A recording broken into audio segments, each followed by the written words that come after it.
Yes, a special one from the CEO, Stan Tunnel with the spoon.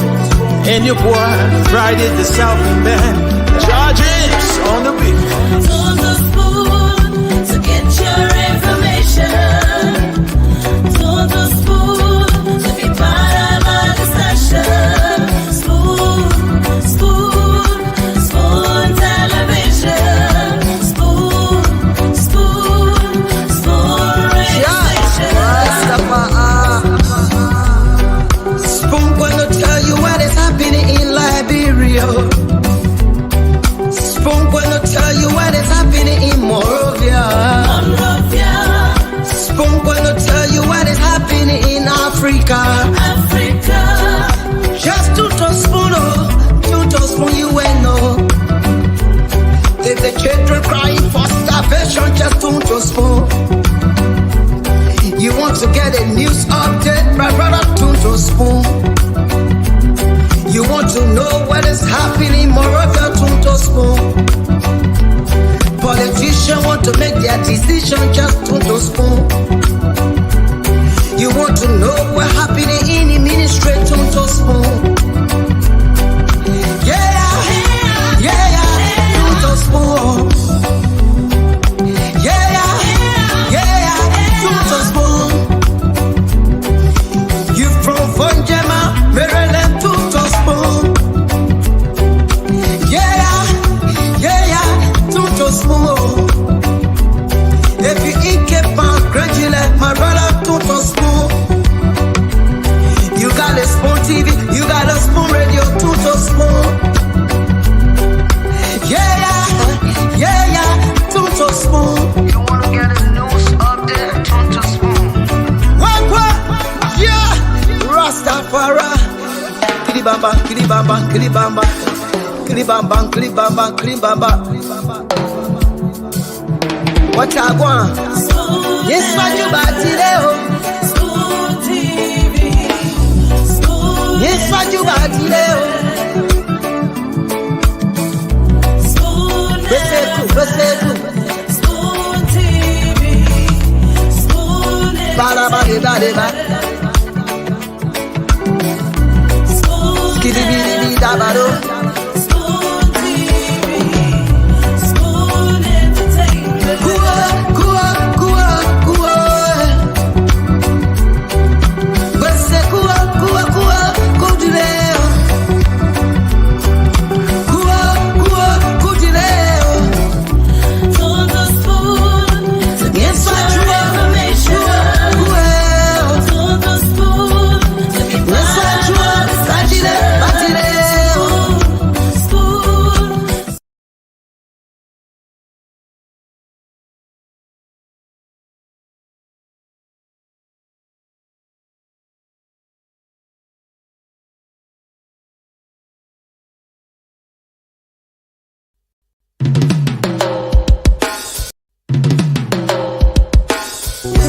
Yes, a special one from the CEO, Stan Tunnel with the spoon. And your boy, Friday the Southern Band. Charges on the beat. To the spoon to get your information. To the spoon to be part of our discussion. Spoon, spoon, spoon television. Spoon, spoon, spoon radio station. Spoon gonna tell you what is happening in Liberia. Spoon gonna tell you what is happening in Monrovia. Spoon gonna tell you what is happening in Africa. Just to spoon you will know. If the children crying for starvation, just to spoon. You want to get a news update, my brother, to spoon. You want to know what is happening in Monrovia, to spoon. Politicians want to make their decision, just to spoon. You want to know what happening in the ministry, to spoon. To spoon. To spoon.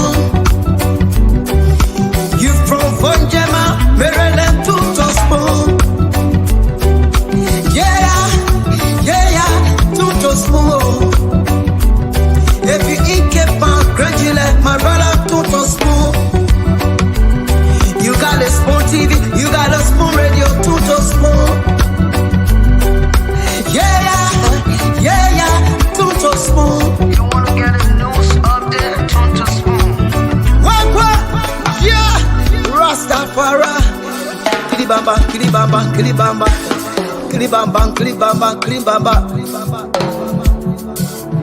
What I want? Yes, what you got today? Spoon TV. Yes, what you got today? Spoon TV. Spoon Bada bada bada bada.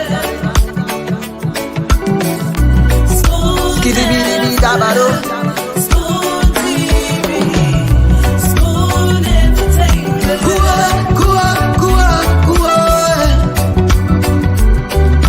Bese kuwa kudileo. Kuwa kudileo. Todo spoon to get Yes, what you your want? information. Todo spoon to be Yes, what you want? Batileo. Spoon television. Yes, what you want? Batileo. Spoon radio station. Yeah. Spoon.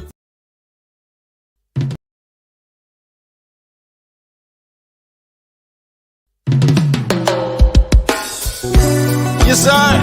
A special one from the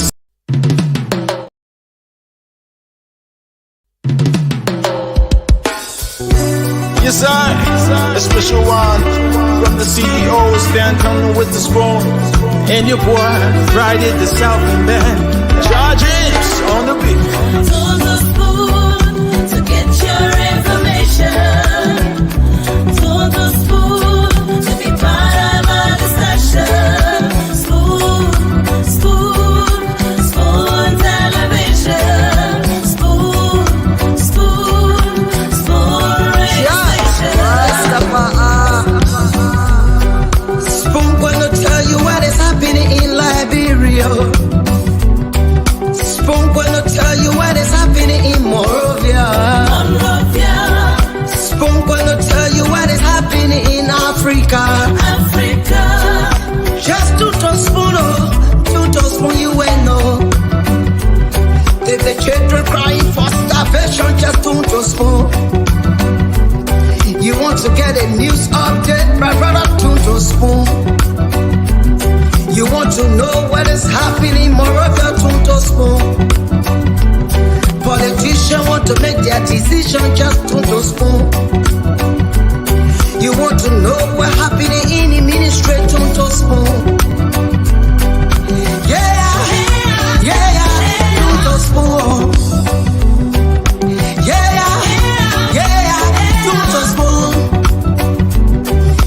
You from Vonjema, Maryland, to spoon. Yeah, to spoon. If you eat Cape Town, congratulate my brother, to spoon. You got a spoon TV, you got a spoon radio, to spoon. Yeah, to spoon. You wanna get a news update, to spoon. What? Yeah, Rastafari. Kilibamba, kilibamba, kilibamba. Kilibamba, kilibamba, kilibamba. What I want? Yes, what you got today? Spoon TV. Spoon. Yes, what you got today? Spoon. Spoon TV. Spoon. What a way to welcome you to another edition of the program Spoon Talk. We're here tonight live on Spoon TV on Facebook. I almost said Spoon 107 signature. That's how we do it. But I want to say welcome. We're live on Spoon TV, live on Facebook. We're live on Fabric TV Live, and also you can check them out. And we're also live on YouTube at Spoon Talk Live. Informative talk show online, and gather to get the factual information about Liberia, all of the major happenings. Not just that, but you get to have an interaction with the very newsmakers. The news get to break right here on this very platform. I'd like to say welcome. My name is Nelson Colette. on this edition of the program. And let me bring in Dr. Richardson, who is always, I mean, always, once she's coming on, she's always the first to be here. Let me say, Dr. Richardson, good evening to you. Nelson, hello. It's Yeah, today, hi, it's afternoon to where you are. yo, you breaking up, oh? It raining over there? No, it's not ringing right now. I don't Okay, know. Maybe my internet will take a little bit of time to warm up. the warm up, huh? I just did the connection stuff now. Oh, okay, okay. Yeah, so it's Friday. A lot of people are probably getting ready to go out, which is a good thing. Go relax a little bit. Just be safe out there. But we're here. And those of you who are spending your time with us or, taking us with you wherever you're going, I want to welcome you and appreciate you being here. Um, well, we're going to be talking about, the trending issues in Liberia as soon as Nelson gets back. We'll be talking about those issues. But you can participate in the comment section. Every now and then we look over in that direction to read what you're saying. But we just love having you. We love Liberia. So we're going to be discussing all things Liberia. So hopefully October 10th, when you go to elect our leaders for Liberia, you will be more informed and make decisions based on what is in the best interest of the country, not based on whether you like somebody, whether that's your uncle, cousin, brother, whoever, whatever it is. But we're here again today. I'm waiting for Nelson. It seems like he has some trouble, technical difficulties. Um, so, but I'm just going to go ahead. I'll just welcome some of you. When he comes back, he will give us some trendy um, news. I just don't want to waste the time. I'm just going to start from, I'm carrying my cursor up to start from the beginning. I'm not going any particular order. I will call your name as I wait for my other panelists to join me. I'd like to welcome Tom R. Parker. Tom, welcome to the show. You are watching us from Sinker 8th Street. And then I see Varney Masale, who is in Broadville City, Parker Corner. I know exactly where that is. Patrick Smith, who is also watching us. Thank you for joining us, Patrick. Momo Nelson says, hi, everyone. Momo, hello to you. Hope you're having a good Friday evening, afternoon, night, wherever you are. Richard S.H. Blackett is at GSA Rural Richard.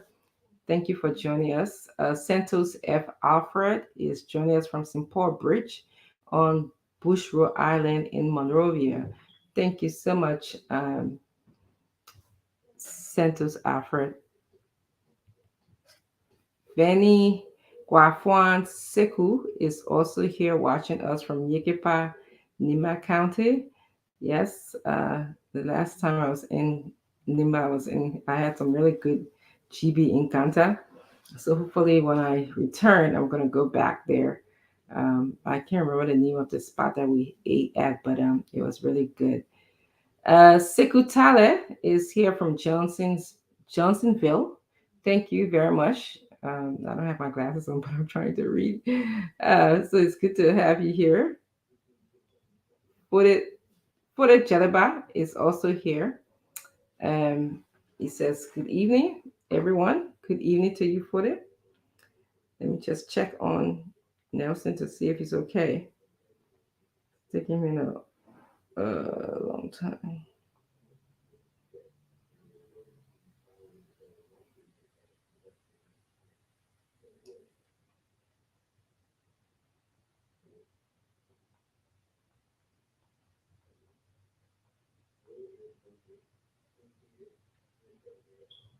Let me see what's going on with Nelson. Yeah, Nelson. yeah, Oh, Nelson. yeah. Dr. Richardson. Yeah. Okay. Good. I was just about to text you. Okay.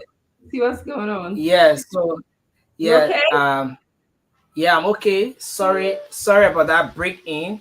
Mm-hmm. I just experienced a little issue with electricity, so That's okay. I'm my sorry. my LEC, it has come back. Yeah, it's great. It's great watching exactly the experience, of what you go through. Um, but it's good to have you here today, Nelson. I has kind of started just, welcoming some of our viewers to the show. So I'll just turn to you Okay. to give us some trending news, and then we'll go back as we wait for our panelists to roll in. Okay. So, yes, that the rich is seeing so many great happenings in the country. So many things happening. So, I just like to start up with a visit that the president paid today at the mosque. Now, we are moving so close to the election, and Mm-hmm. there are different activities going on all at the same time. Oh, sorry for that. And there are different activities going on all at the same time. Mm-hmm. Um,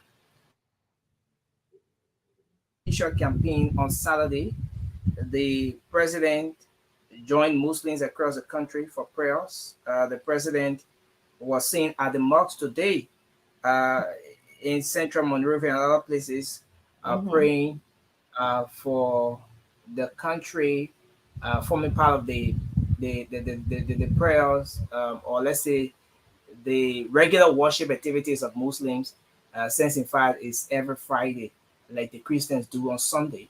So the Mm-hmm. president was, yeah, so he was at some mosques today.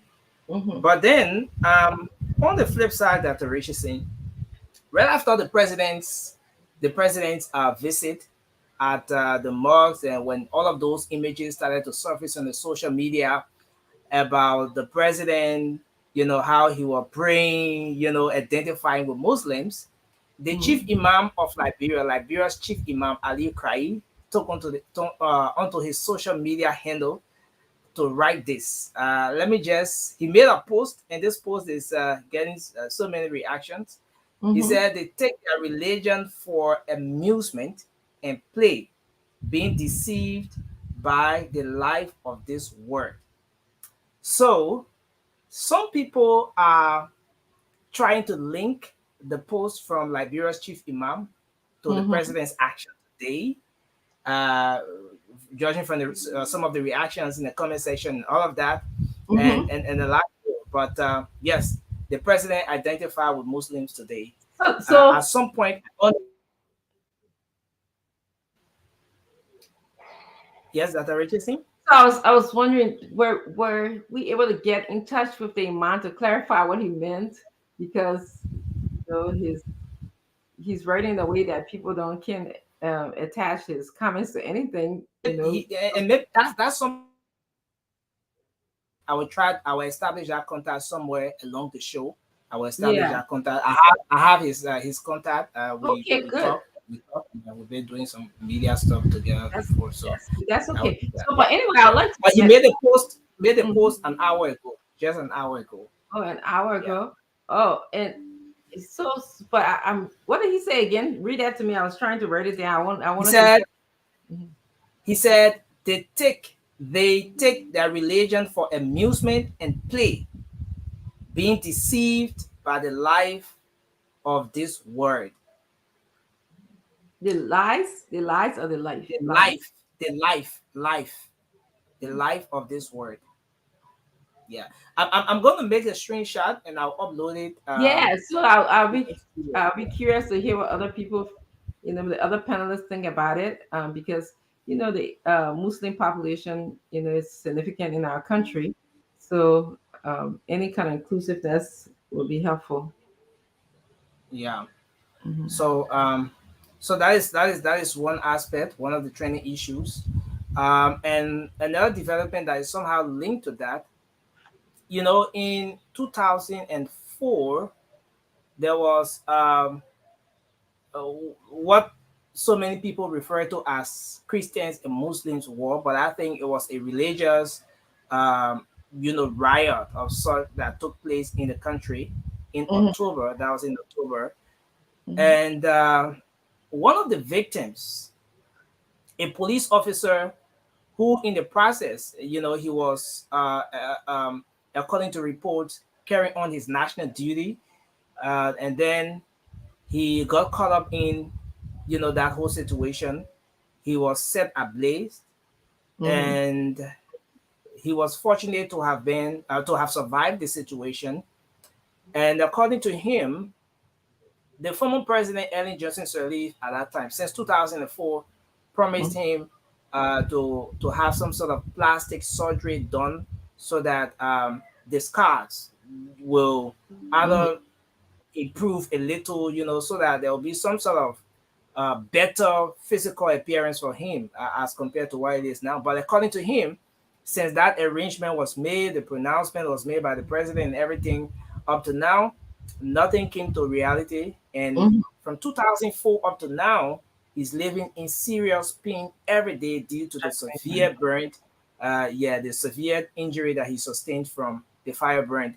So he's calling on the government and other well-meaning individuals to help assist him so that if it is possible, maybe the plastic surgery can still be carried out so that he can experience some peace.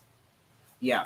Mm-hmm. So that's one aspect. Now, a local media is reporting in the country that just ahead of the official opening of campaign, this report came up yesterday that the president um, had a meeting, a secret meeting with media executives in the country at his Jamaica Lodge resort along the ELW area or the Rawafi Highway. Mm-hmm. So the caption, and let me just read the caption here from this particular report. Let me see if I can. So the caption from this local media is so it says President Weah marketing Liberian media question. It carries a question mark, and it says the president meets media executives ahead of campaign. Why? Another question mark. So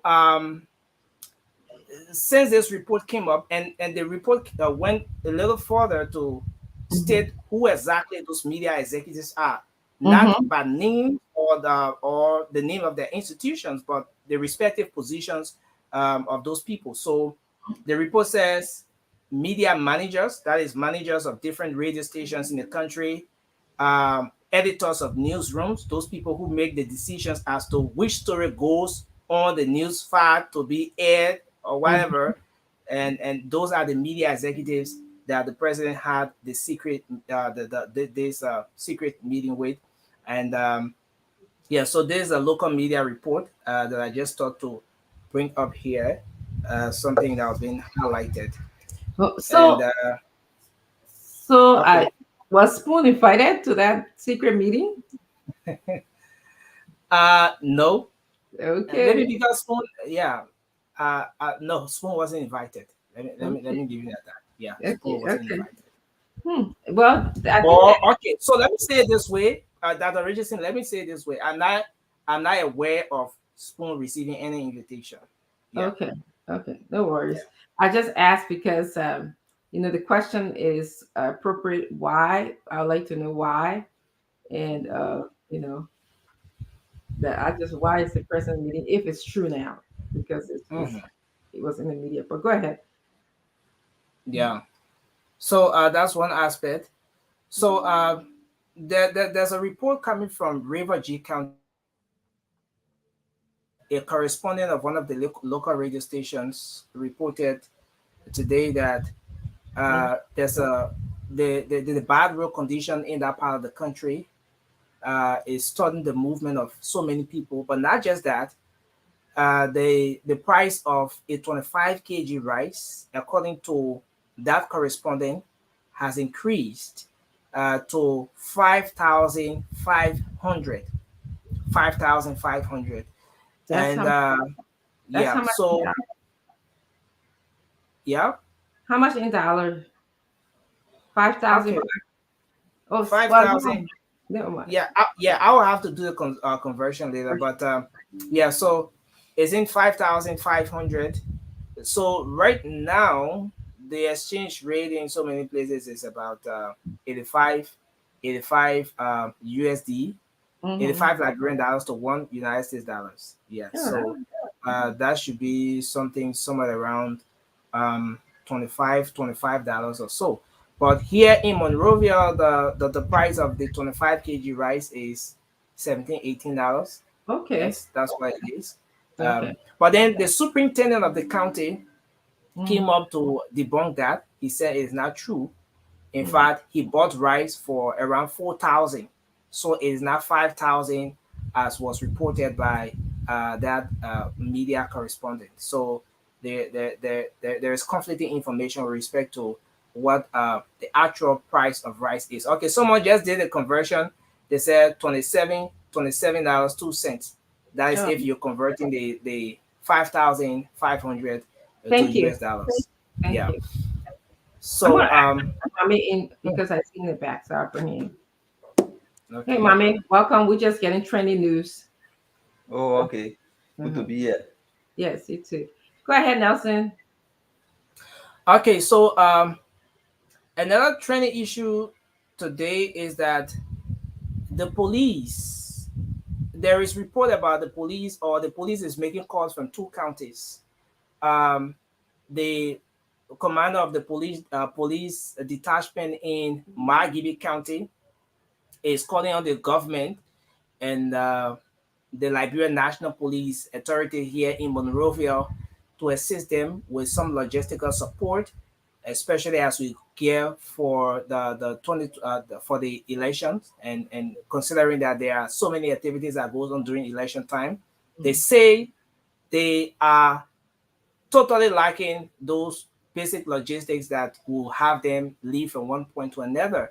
Mm-hmm. And why this report is coming from Margibi County, there's also another report from Maryland County where the commander of the police detachment there is saying that the only vehicle that Maryland County has as a way of police officers leaving from one point to another to address issues of crimes and other things, the vehicle is down. So as it stands, Maryland County Police Detachment does not have a single vehicle, nothing to take them around. So they are equally calling on the government to come in with some sort of logistical support to Amen. help them effectively enforce the law and make sure that they reduce crime in those two parts of the county, in those two parts of the country rather. So Police car. Amen. yeah. So now on the flip side, there is a group called the University Graduates Association. They endorsed President George Weah today. They said the president has done tremendously well, and they believe that he deserves a second term. So that's an endorsement for President George Weah. It happened today. Former police boss or IG Abraham Krumah AB Krumah is calling for a peaceful conduct of elections. As someone who served in the security sector for that long and at the peak, talking about the Liberian National Police, he was calling on citizens today to conduct themselves in a peaceful manner so that we all will see this election going on um, in a very favorable way. So yes, these are a few of the many issues that we have now. Just before I go, Dr. Richardson, there is this situation. Quite recently, there was a case of a missing child, Jeremiah, that was reported to the Spoon Network. And Yeah. when the network intervened, the child was found after 4 days. We Mm-hmm. have another report of a little girl. This time around, the representative of District 6, Representative Samuel Enders, is even the one highlighting this. It's posted on the Spoon TV page as well, calling for the public um, to help in the search for this little girl. Let me come back to this. Oosh, it's moving so fast. Yeah. So there's a missing child elect. So I'm trying to get the name again. My gadget is yeah. So and this is all happening as we go gear up for the conduct of election in the country. So they're calling on the Liberian National Police and other citizens to help as they launch a search for this kid. Wow, my internet is not coming through again. Yeah. Mm-hmm. So that the Richardson, these are a few of the many happenings. I'm gonna come in at any point in time with some other details. I'm gonna uh, upload the photo of the child in the studio as well. Okay, so Mm-hmm. she's Little Rejoice Jacobs. Mm-hmm. Little Rejoice Jacobs. She's the daughter of Mr. Stevens Jacobs, and according to the report, she was stolen away by a lady from around the zinc camp community, and they're calling on the public to help if they come across this child to report the situation to the Liberian National Police. Mm-hmm. Yeah, so these are a few of the happenings. Now, District 8 politics is getting very hot, Dr. Richardson. Oh, Uh, Ambassador Rufus Newville, uh-huh. um, who who was once the boss to Yeah. Representative Akaras Gray. Yes. Representative Gray, after serving as chief of office staff, came and defeated him. So Ambassador Rufus Nuvia wants to go back. So today he had a walk in the district where some young people were seen behind him, chanting slogans and everything. And it's just a build up to what we're about to see happening in District 8, Montserrat County. Yeah. Hmm. So those Yeah. are a few of the many. So there's some tough race that would be in Monterey County. I'm thinking about Yekia's Yeah. race and I'm thinking about, Kara's grade and oh my goodness, it's just too much. Well, it's the season. It's the season. So, but thank you so much, Nelson. Thank you for your commitment to the show. And I'm sure you'll be in the background to support us in any way that we need you. So thank you. Mommy, where you been at? Uh, been around. A lot of things. I haven't seen you almost for a week or so, but Yeah, a lot of things been happening, yeah. Hmm. a lot of personal work, Okay. a lot of consulting work. Mm-hmm. So it's been taking toll on my time. But it's good to be back. It's good to be Okay. back. Okay. So, Coming back with good news, coming back with challenges uh-huh. that we all need to talk about. Okay. Mommy, are you out of Liberia or in Liberia? I'm in the US. Oh, okay. For some reason, I didn't know that here. Okay, that's good. Well, as we wait for the other panelists to join us, which I'm sure they're coming in, and thank you for being on time, by the way. So, what's on your mind?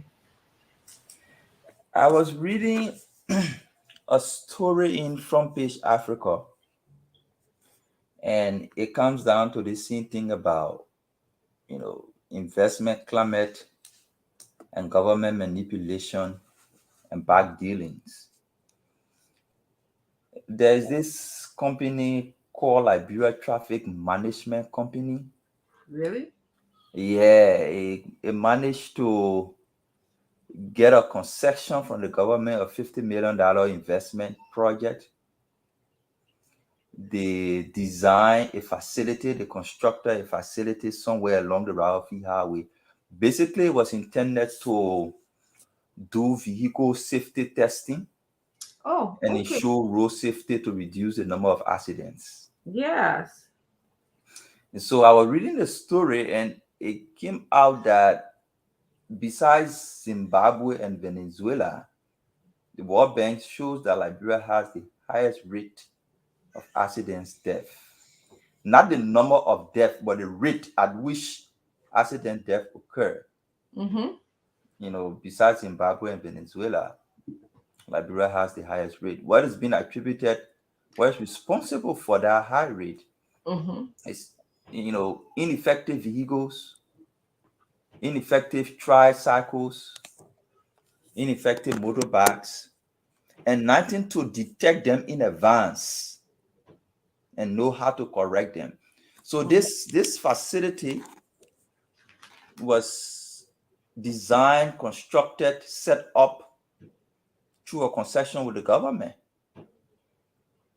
They were just getting ready to launch, and as per the story, the government took portion of the concession, the responsibility of that concession, which was to provide license to vehicles Mm-hmm. and motorbikes and tricycles.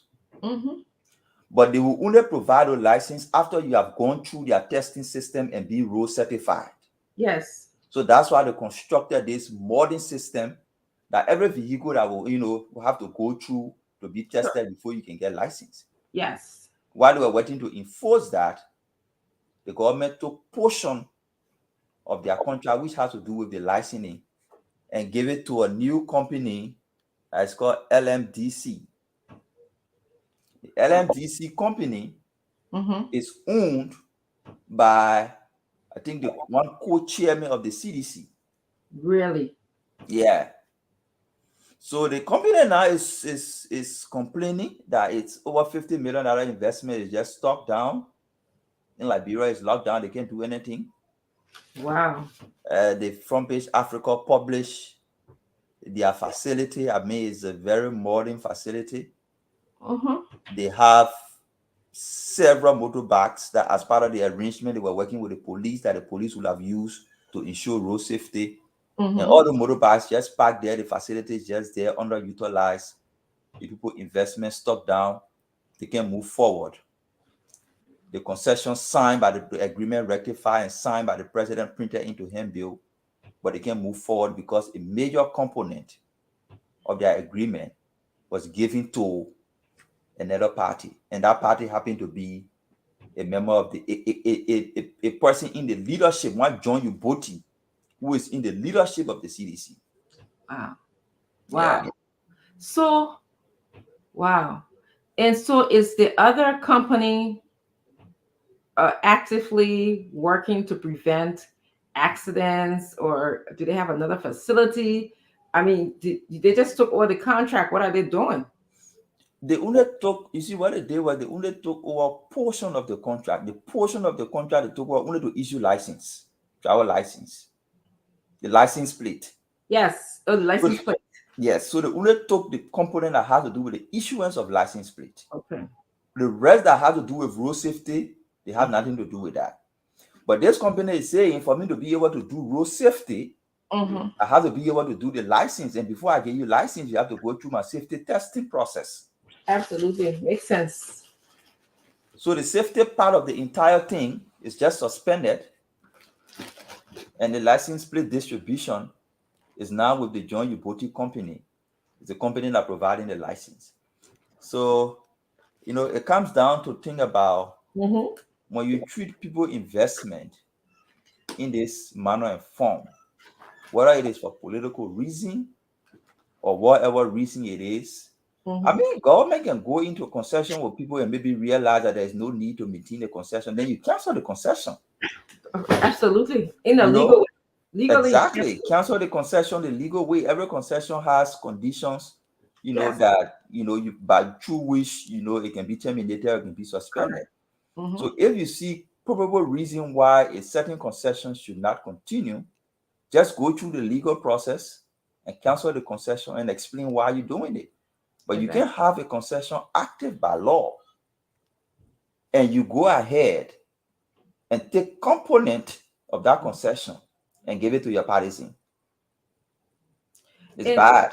it's very bad. But mommy, even worse, it just tells me that it is not in the best interest of Liberia, because how can you just give license to people and you don't know if they qualify to drive? You don't know if they know road safety signs. If they so you're just giving them license just because they bring a car to you. And the reason it sounds like this other company, and I don't know anything about them. I don't know them.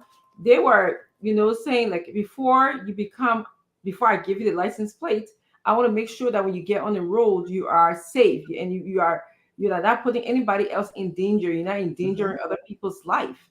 And so whereby whoever gave the contract to the government, give the contract to the other person saying, well, we don't care, just give them the license, make money out of the license, or because we know you, which again, because we know you're going to just give you this contract, go ahead. And if you can drive, you can drive, you just bring a car and kill people, have accidents. This is why we have a high rate, other than Venezuela, you said, right? Yeah, Venezuela and Zimbabwe, the only two Zimbabwe. countries, as per what I'm reading in the report, Mm-hmm. Hmm. only Yeah, two so countries. that's what worries. The corruption, again, corruption can come in many forms. It's not just taking money, but how did this person uh get this contract? What qualification did they have to get this contract? Why did they have to wait until the other company invested in the country before then saying, no, we can't do this, we can't work with you in this way, we're going to give a portion of your contract to somebody else? How did all of this process and manifest? So it's It's it's bad. The president even toured the facility that the people constructed, the modern equipments they installed, the Mhm. technology they were using. He went there, he toured the entire facility and expressed serious delight in the work they were doing. All of a sudden, whether for political reason or whatever reason, the people have legitimate contract in their hands signed by the government, but a component of their contract given to the treasurer of the CDC. Wow. So for that reason, that entire contract now is stored. They can move forward. And the company they gave the driver the license plate contract to Hmm. cannot implement the safety component because they don't have the facility, do not have the resources and the technology to do the safety component. Yeah. So it sort of reminds me of what we have here in the States, and you live here. Every year, we have to take our cars to a facility to be inspected to make Correct. sure. There's two type of inspections that happen. One is to just make sure that the car is functioning well. Like I always get concerned if there's a light flashing on my dashboard. And two Mhm. is the emission, the emitting of gas. Emission.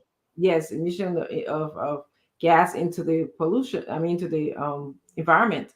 So that's what they check for. So it sounds to me that's what that company was perhaps trying to bring along with a safe driving safety regulations, making sure that people understand road sign, making sure they understand speed signs and all of that stuff. And all of those things, which are good things for our country, those are development. But when we have people, stepping their foot in the development process, it makes things difficult to me. It just doesn't help at all. Sure. It doesn't help. Yeah. Yeah, well, actually, I've been thinking about mental health in our country lately, and it came from there was this story I think Nelson told me about this man who woke up one morning and there was bruises over him, and he said that he was in a spiritual fight, and he ended up harming his two kids. I think he cut them up or something like that. He had to take the kids to JFK.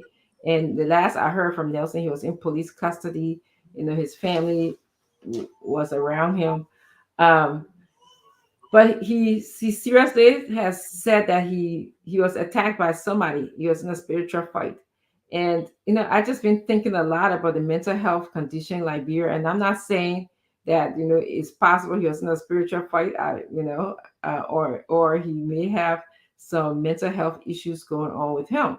So I was wondering, I know we have the Grand Hospital, which I visited before once I was in Liberia. It's somewhere in the Painesville area.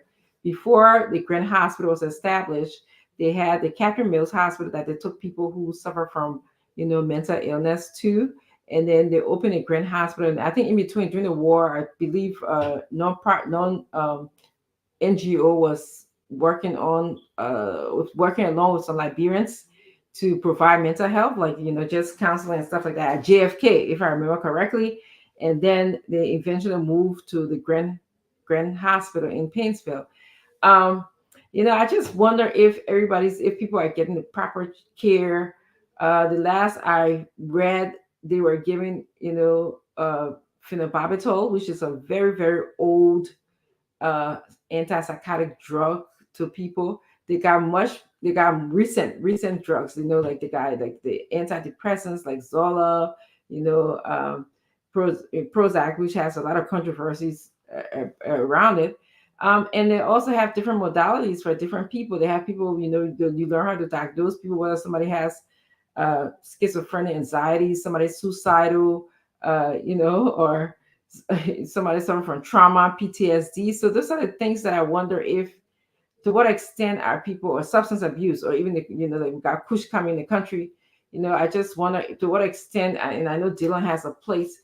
Are we offering service to address our citizens who may have mental health issues?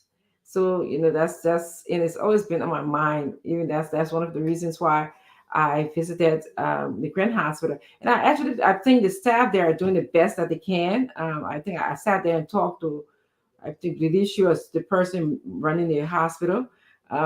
She was sound like she very sophisticated woman. I think if she's still there, this was a couple of years ago. So she was genuinely caring for the staff, but she has some concerns. I mean, actually, she didn't tell me. Obviously, she worked there, so but I observed some concerns. Like where they sleep, their daily activities. What the medication, what type of medications they are, what kind of diagnosis they have. Those are the things that I observed. I was just looking. She couldn't talk to me, which is good. I didn't really want her to talk to me because I understand. I think it's a government position, so she was afraid to. Well, I don't know if she was afraid, but I didn't want her getting in trouble for her job, and because I don't believe that they let people in there. I don't believe that they do. Um, but yeah, so that's what I'm wondering about. Go ahead, my man. You muted. I didn't hear you. You muted.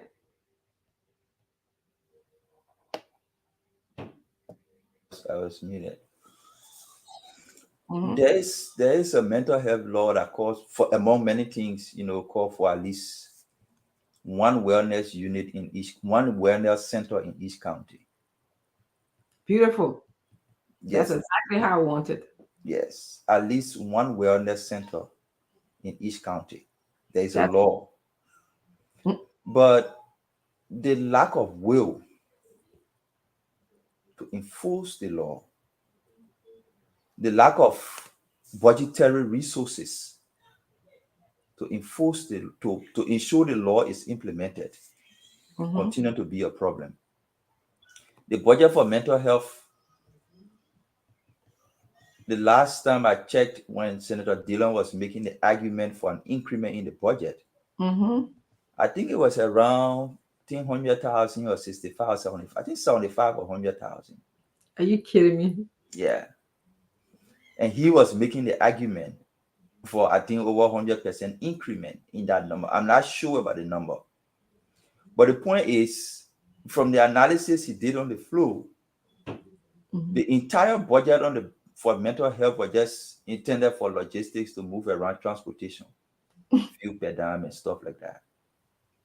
So no strategic investment in terms of getting wellness centers, maybe in terms of training people or mobilizing resources to ensure that they get the good medication and care and stuff. Yeah. So it's a complex problem. Mm-hmm. People take it to be simple because somebody is not on the street crazy, stone crazy, so you feel they are well. But No. that's not true. Mm-mm. It's a very small percentage of people that you find on the street who are really um, not well. Yeah. Bipolar. When somebody has bipolar, a lot of times, sometimes you're not know. Because but it's like this mood swings that they're having. Except if they become extremely decompensated, extremely extreme with when they're in a manic phase. Basically, that's the only time you will know. If you're very close to the person, you will know. But yeah, and to me, the way how I picture these wellness centers, there's one major hospital in every county, if I recall correctly. And I think that instead of building, because we don't have the money to invest in just building a new structure, you can take a unit of these hospitals and just designate those hospitals to be mental health unit for now until we get financially situated in the country to build a structure all by itself. And many times, to tell you the truth, there's an interrelationship between mental health issues and physical health. So it would be great to have them together. Um, I know just I've worked in standalone psychiatric hospital in the past, and many times we have to send Jerry. How are you doing? Welcome to the show.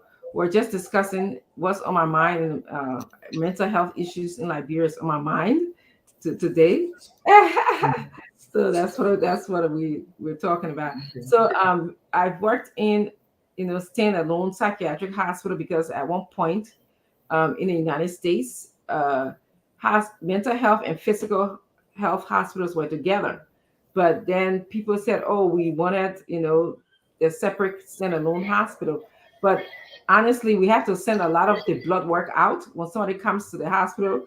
The urine analysis and the blood analysis, because we want to make sure there's no medical condition that is causing their physical condition. For example, a lot of older people, when they have like urinary tract infection, they experience delirium. They they're talking to themselves, they're doing things that they are not aware of. So in order for us to know, to distinguish if this person it has urinary tract infection, or if this person is having another symptom going on with them, we have to send the urine to the lab. So we have to send it to outside of the hospital to medical hospital. So to me, in Liberia, they just took one floor and made it mental health hospital in these different counties, and actually finance those, sponsor and finance or fund those floors. It would be good until they can get the money, because we do have people that are in need. So that's on my mind. Yeah. So Welcome, Jason. yeah, Mr. Jerry, what's on your mind today? We are back here today again talking to our Liberian Yeah, people. I know. Every time we come here is a new day and new things and everything. I got two things on my mind. The first one is um, to talk about the peace gesture of Councillor Tiawanse Gonglo. As you Mhm. know, 3 days ago, Yes. Councillor Gonglo visited political parties headquarters. That Mhm. was CDC, CPP, Unity Party, and other parties. Mhm. And he carried the message of peace, peaceful election, devoid of violence. And I like the fact that he is espousing peace during this election period, because in our Liberia we have seen enough violence. And some people think that elections or disagreement over political or ideological issues make you an immediate enemy. And so he tried to disabuse the people's mind. And that's the kind of leadership that we want to see at all times. The second thing is, yesterday, the political parties were called into the inter-party, I think, meeting with the EU, AU, and ECOWAS. And the question, the request that were made by the Election Commission and the other partners was to symbolize peace, show the symbolism of peace. And everybody was giving speech. Everybody was giving speech. And when it reached to Councillor Gonglo, he got up and embraced the president. He embraced other political leaders, Mr. Cummings, shook hands with Jeremiah Kuhn and others. And I don't know, this is the understanding of the language. Symbolize peace. They didn't say even make speech. How you can symbolize peace. And you show again yesterday. The second thing that is on my mind is I'm not going to say anything about Jeremiah Kuhn today. I promised to do that today, but I'm not going to do it today because the Grand Jury Association is expected to meet with Jeremiah Kuhn on his comment that he made against Nigerians specifically. So they are meeting with him either today or tomorrow.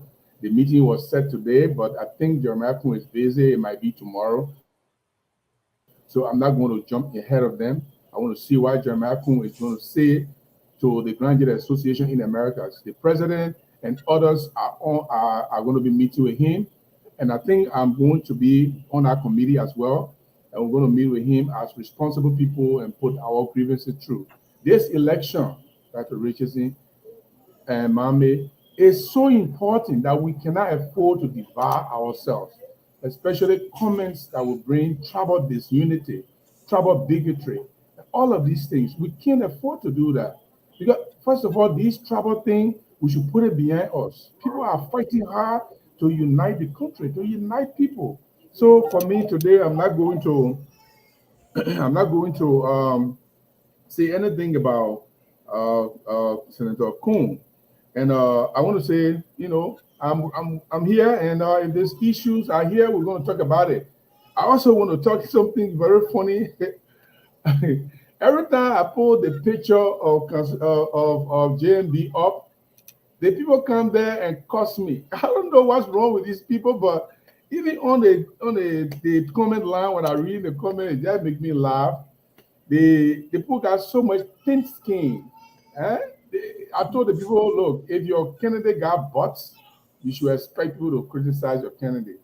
In this first period, I don't know how many times we can say it for them to understand. In this first period of voting, we will do everything to get to the top. We will do everything. We discuss the weaknesses, the minuses of all our political opponents. That includes JMB, that includes Coming, that includes Dr. Monba, and the same goes for them too.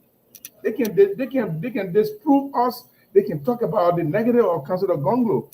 But when you telling the negative of their candidate instead of them discussing your candidate because they don't have anything against Councilor Gonglo, then they curse you. Then they call you name. And for me, my skin is coke. My skin is thick. They can cause Ronaldo judgment there. They can do anything. They can call me all kind of name.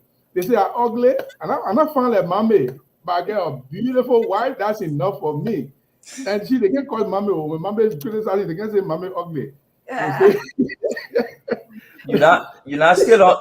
You're not still on hitting a lot of people from being an editor to being a reporter. You're not still yeah. on hitting a lot of people. But So as soon as they see you, Also, mommy coming so they don't want to do anything to mommy. that's but Mama, actually, Jack keep coming. You see, Jerry and I are here.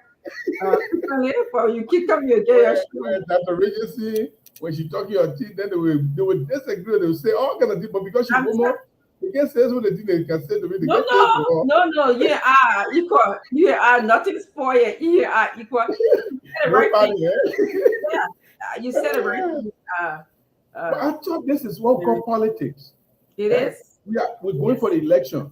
Somebody is at the top, we want to get at the top. Why? How do we get at the top? It's by discussing that the person at the top don't deserve to be there. If we don't succeed, that's fine.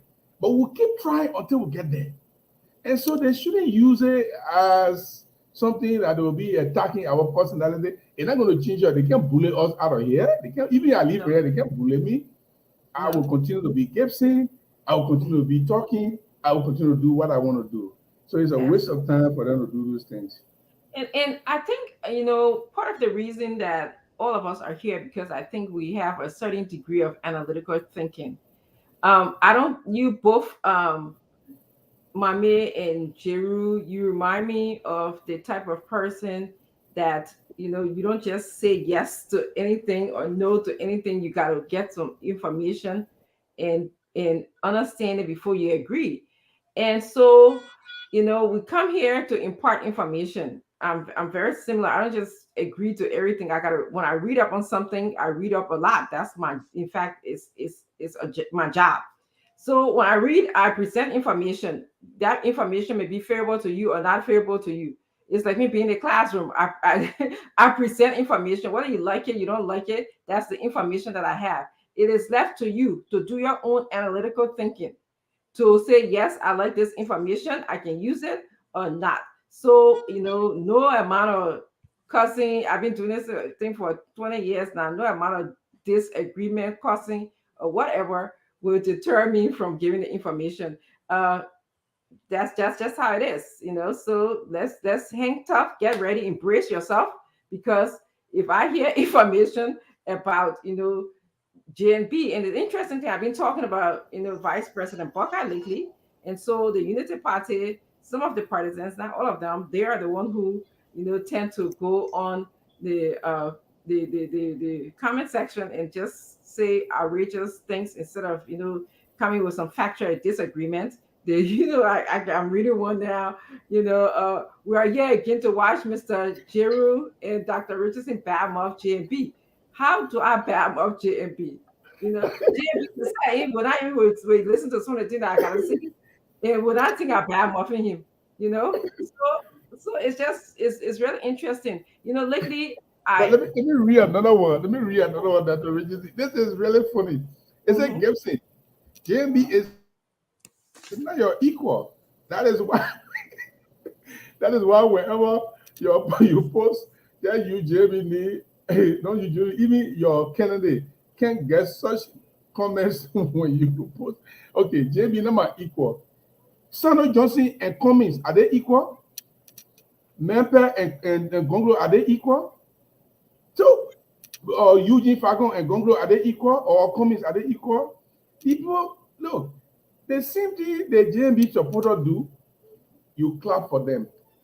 When they criticize Councilor Gonglo, even when they lie about him, when they criticize Mr. Cummings, even if they lie about him, when they criticize Dr. Monuba, even if they lie about him, you clap your hands and say, yeah, Eugene Falcon giving it to them, Madam Gono giving it to them, Daniel Sando giving it to them.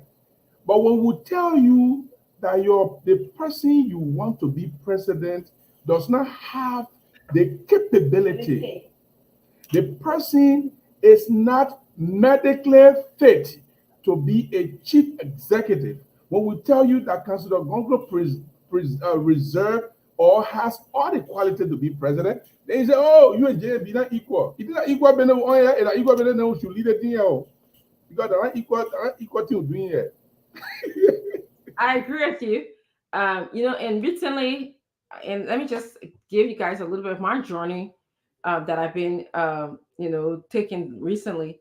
So I've kind of been reading. I've read a lot about Mr. Cummings. Obviously, I've been a part of, supporting him since 2017. So, engaging and reading. So I know a lot about him.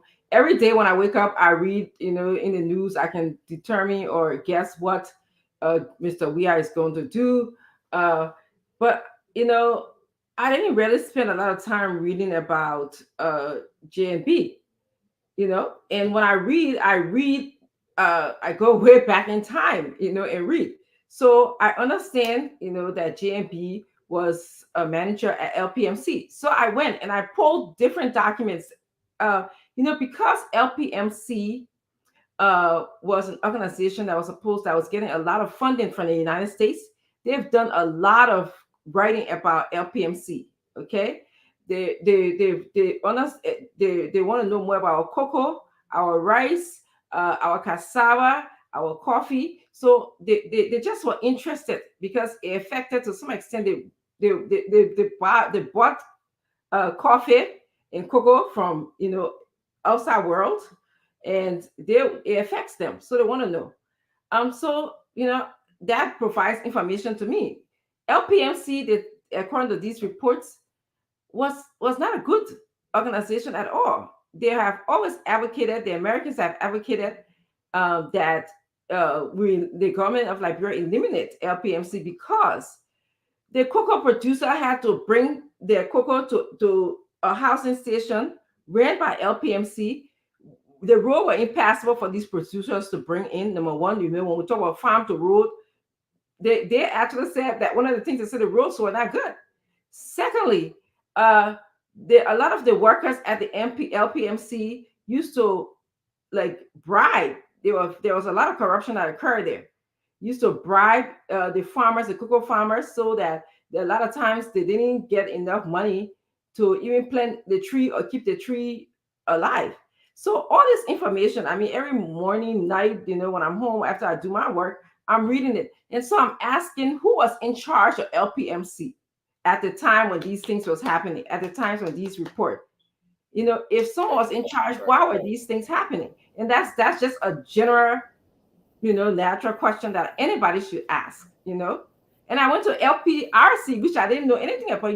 LPRC actually it's a either Swedish company, was the first to come. The oil refinery was saying actually originally a Liberian company.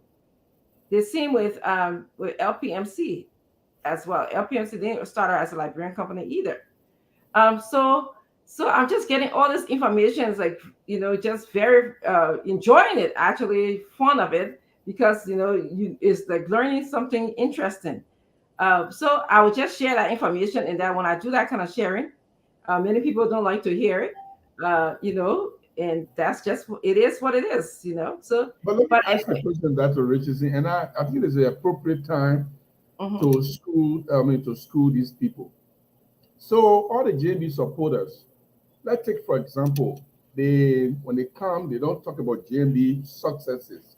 They don't talk about his advantages. They don't talk about all the good things that he may have. His whatever he had done that was successful, how he advocated against corruption, all he did. They don't talk about that. They talk about the weaknesses of George Weah. So it is okay for us to talk about the weaknesses of George Weah, bad of George Weah, say all the bad things about George Weah that we know of, but then JMB, who is also going against us, we can't talk about the bad things about him. We can't talk about his weaknesses. We can't talk about his failures. That's how we tell people that we are different. I can't be here whole day. Oh, Council of Congress is the best. Yes. At some point in time, I will just oppose issues, situation, events. Like I just said, this man went to a gathering of political parties while people were making speeches. He got up and hugged them and talked about peace. He go to political party headquarters, meet with them, preach the message of peace. We have talked about the man being a corruption-free person or corruption fighter, a rule of law fighter. We talk about the man fighting for human rights. We talk about the man being a poor man lawyer. How else have you not heard that we have talked about him? So we come here every day, oh, congratulate a human rights man. The next day I can congratulate a human rights man. The next day I can congratulate a human rights man. How is it going to be different from not telling them why he need to be at the top and not JMB? How? I'm not even going to fight Comey because Comey is not at the top. I'm not trying to overcome Comey. I'm trying to overcome JMB. I want to tell the people that JMB is the wrong choice. I want to tell the people that JMB is not going to be good for our country. That he got followers that will lead the country to another round of corrupt actors. That's how we distinguish our candidate. I don't know if Mom may have something different to say about that, but Mhm. So I will just, as we go towards the election, we expect the campaign to start tomorrow. The Liberian people will need, we as panelists and people who are representing political parties' interests on the show, or not even on the show, but even on social media and other places, we need to come very strong, with how we defend our candidates. We need to come with evidence of how our candidate can address, the poverty issue, how they can get young people to get job, what strategy they can use, to improve things that have not been improved, like agriculture. How can they get Liberia to at least be able to get sufficiency of drinking water to drink? The Mhm. other day I was on the show, I was talking about, since my mom born me, since other people, parents born them over 30, 35 years ago, our country have not been able to address the issue of drinking water. I'm telling you. How do we address that? Most people go to the hospital today, they say, oh, it's a common saying in Liberia. Anytime you go to the hospital, they say you get typhoid, you get malaria. Mhm. Sometimes some of those diagnoses are not accurate, but because your body system is just reacting to it, so they just say you get typhoid, you get malaria. It is Sure. because of the water you drink. Mhm. So when people keep saying these things, they're not saying it because they want to look down on Liberians, but No. because it's a problem that they've not been able to identify. You frequently going to the hospital, you frequently getting sick, you just taking paracetamol, you taking ASA, you now know your problem. It's because of the water you drink. Your government, for over 150 plus years, have not been able to provide you water to drink, basic water to drink. The government have not been able to provide that for you. That should send you back to rethink what characteristic of people have been leading this government Thank you. Bingo. that have not been able to provide me water to drink, that have not been able to provide the country water to drink? Mhm. Can we think about changing the dynamics and see whether we can bring new characteristics or we bring people with courage to do the right things? I think when we come towards the election, we should come with, clear pathway on how we can solve these problems. Talking about JMB issue, I mean, what I would advise is we should read his record in the context of the time he served at LPMC. And then maybe the next time we'll come on the show, because I study agriculture development. I do all my work in agriculture development, or 80% of my work currently I do is in international agriculture development. So, and most of my research, most of my, prior to working activities has been on sub-Saharan Africa, specifically Liberia. Mhm. So I know most of what happened to LPMC. I know most of what happened to agriculture Mhm. ministry. But JMB service to LPNC were between 1980 to 1982. Yeah. So when you want to research on what he did good or what did not happen, try to narrow your research to that period. Ministry of Agriculture were between 1983 to 1985. So basically, in the agriculture Because sector, actually he started there in 1973. no, I To mean at the head. I mean at the The head. managing director of Liberia Produce Marketing Corporation was in 1973 to 1980. Then 1980 to 1980. Hold on, let me just see something. Yeah, you're manager of the Liberian Produce Marketing Corporation. He was manager from 1973 to 1980. You're managing director of the Liberian Produce Corporation. Then they said, what am I reading here? It's 1980 to 1982. So So, I'm saying he and was then He he was went there. appointed, he to was PR. appointed twice. Then he went Someone to, yeah, he was appointed there. him and Doe came and reappointed him. Yeah. Because when Doe then took over, everybody was off job. So then Doe went and reappointed him. Then they appointed to the Ministry of Agriculture. That's when Samuel Doe dismissed him for the missing amount of money at the Agriculture Ministry allocated for Green Revolution. That's how Doe dismissed him. Yeah. So And I'm what? saying when we're having that discussion, probably the Unity Party people will be here. They will be able. We have what we have. We're waiting for the campaign to start to be able to talk about them.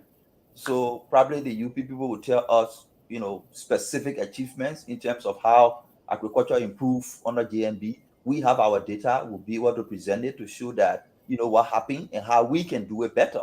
Not only And about what happened, but how the Gongo team can do it better. So we'll be looking absolutely. forward to that. Absolutely. And I'm reading actually one of the, and just for anybody for your information, I'm reading the Liberia Agriculture Marketing Study. This was perhaps funded by USAID. Yes, funded by USAID. And this dated June 1989. So it's not the exact date that he was there, but it does reference, when the periods in which, he Yeah. served there as a manager. So I have it right here on my phone and others. So I don't just, it's hard for me not to speak from facts. And if I don't know something, I will say I don't know it. But it's hard for me not to just make up things. So that's what I would say, the JMP people who think that we're just talking just to speak. Okay. So yes, I wanted to ask you guys today, actually. So we'll move to the question because it's elections is around the corner. Campaign season starts tomorrow.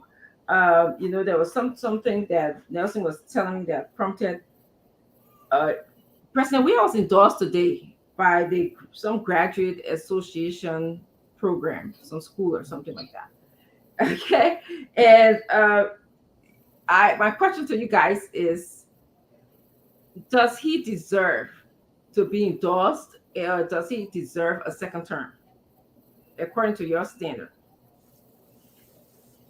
George, we are. You can take it in any way. You can look at, uh, you know, you can look at, you know, his leadership qualities. You can look at some of the things that he made in our country for infrastructure, which is what Mame is talking about. Like, to what extent did he contribute to the infrastructure, whether that road development, electricity, or um, you know, just building of Liberia, just keeping Liberia kept. Uh, to what how about Let me health? To what extent did he contribute to health? So you can take it education. What do you okay. think? Let me How do go and maybe let me go and Mama can come after me. You know, sometimes when I hear President Weah and his followers using the road construction as a big achievement, while it is true that we cannot deny the fact that few roads were constructed, but that's not the only act of government that George Weah is in there for. That's not the only act of government that he is in. He is president. Governance includes multiple range of things. You build two roads, you kill 8 auditors, or 8 auditors die in your regime. Your security system is weak. You cannot go after the perpetrators of the murderers of these 8 auditors. And you expect us to say we are clapping for you. So you build roads. Okay, thank you, sir. But what happened to your security? People are being killed every time, and you're not even making effort. You're not even trying to go after the people that kill these people. And these are not ordinary people. These are people who work in the government, who are performing peculiar roles in the government. They are being killed. If you say you build roads and your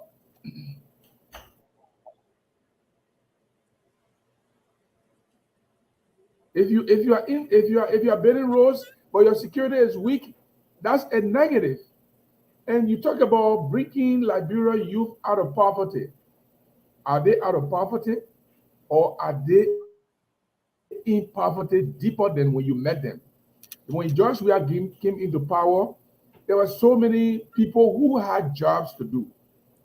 There were companies that were in Monrovia, but because of these policies, instead of more companies coming to employ more Liberians, companies are folding out, not to contribute to the economic situation. That is a problem, because if people are not being employed, if the vast majority of people are not working, that is an economic downturn. It's not helping the people. They live in poverty. They are beggars. They go to bed hungry. Like Mommy was saying, somebody hustle all day. You hustle all day, and the only thing you can get is 100 Liberian dollar. When you go to in a market, the 100 Liberian dollar cannot buy any food, so you have to keep it for the next day. You have to keep it.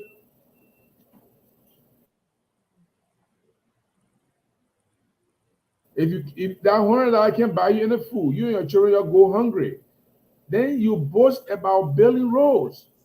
You say you get free education, but look at the dilapidated situation. Look at how poor the education system is becoming.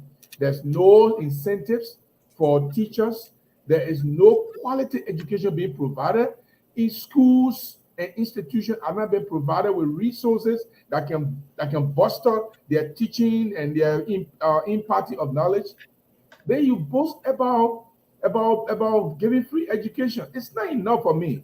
And I think those who are endorsing George Weah, I don't know where they are looking.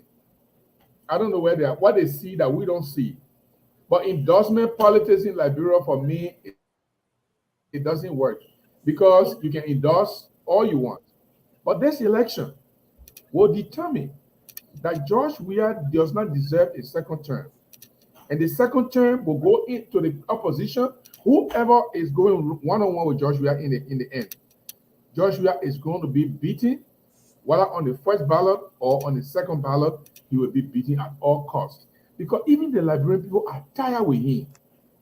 He is arrogant. What kind of president we got in the country? Major things happening, and not a single day you will make a statement about it. There are some incidents that the president will have to speak to nip it, but he doesn't. He sit there when your auditors are being killed, when situations are happening, things are happening in the country, and you just sit there. Then you go in the church and gossip about people there. That when all the things you can talk, you can't meet the press. He's not able to face the journalist. He go in the church where nobody going to ask him question to clarify. He tell what he want to. They pose it. Hey, they clap for him. They laugh, and then that's it. I want President George Weah. Well, going to election now. It late for him to call So a press you conference. raised Yeah. a good point, Jeru, and I'm just going to sidetrack a little bit and ask you, why do you think that he does not speak to the press? What is it about the press, or what is it about him that I imagine the rice crisis in Liberia. There was a shortage of rice. He came home to that, and I remember the reporters asking him, and he said he didn't believe there was a rice shortage, but later on, I guess he realized that there was a rice shortage in the country. But that's something you would think a president would mount the podium and say, ladies and gentlemen, this is where we are. We are working with the vendors. We have, $11 million I put aside because it's what he did. They put in $11 million to get the rice.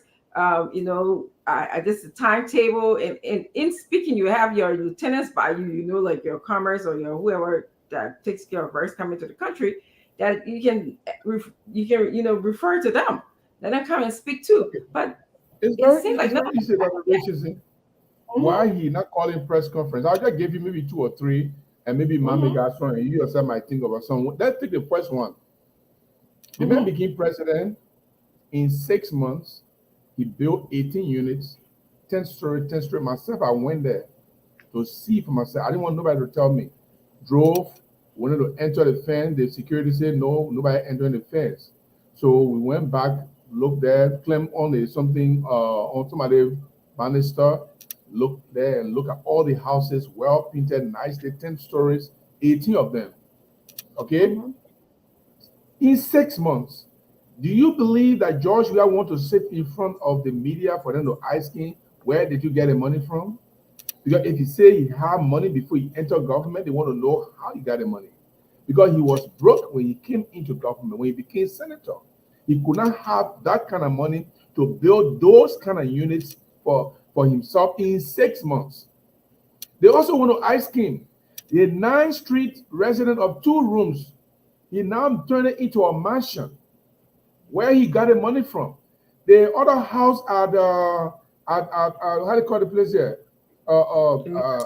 Where JMB lives, right before JMB, before you get to Kingdom Village. Rehab. The other house at Rehab. He built it and broke it up and built and rebuilt it. Where he got the money from? Oh, Those he built are that questions again? the media are going to ask. Oh, yeah, the man I was read about Tingles Village there. They built it and read what they call it, they built it up. They reform it. Go there, go and see it now. You see how it looks. It's different. Number 2. Jerry, I want to play the devil's advocate a little bit here. Okay. Yes. Let me hear that. So it could be argued that he saved his money when he was playing soccer. He made a lot of money. Yeah. It's very simple. Yes. And so when they ask you, when you go to Liberia now, and you come in appoint you to be a minister, after 6 months, you build 2, 3 houses. They said that the richest where you get money from. I said, oh, look at my bank account. I got such an amount of money. In fact, when I was in America, I was building the house here. Y'all ask the other people. Y'all building the other house. Y'all ask the other people. These are the people that were building my house. Ask them when they started building their house. That's the way you prove yourself. But does he have the means to do that? There's no way he can do that. The second thing is, this man became president. $16 billion got missing on his watch. He eyeballed back. He said he doesn't know where the money is. And the money was delivered. Because there were evidence that it was picked up from the free port and it was delivered. So as president, it should be a concern for you to follow through. George Weah cannot face the media because there are multiple questions that we could ask. Then what happened about the $25 million? Now, $25 million, you say you were infusing it into the system. You were trying to diffuse the inflation.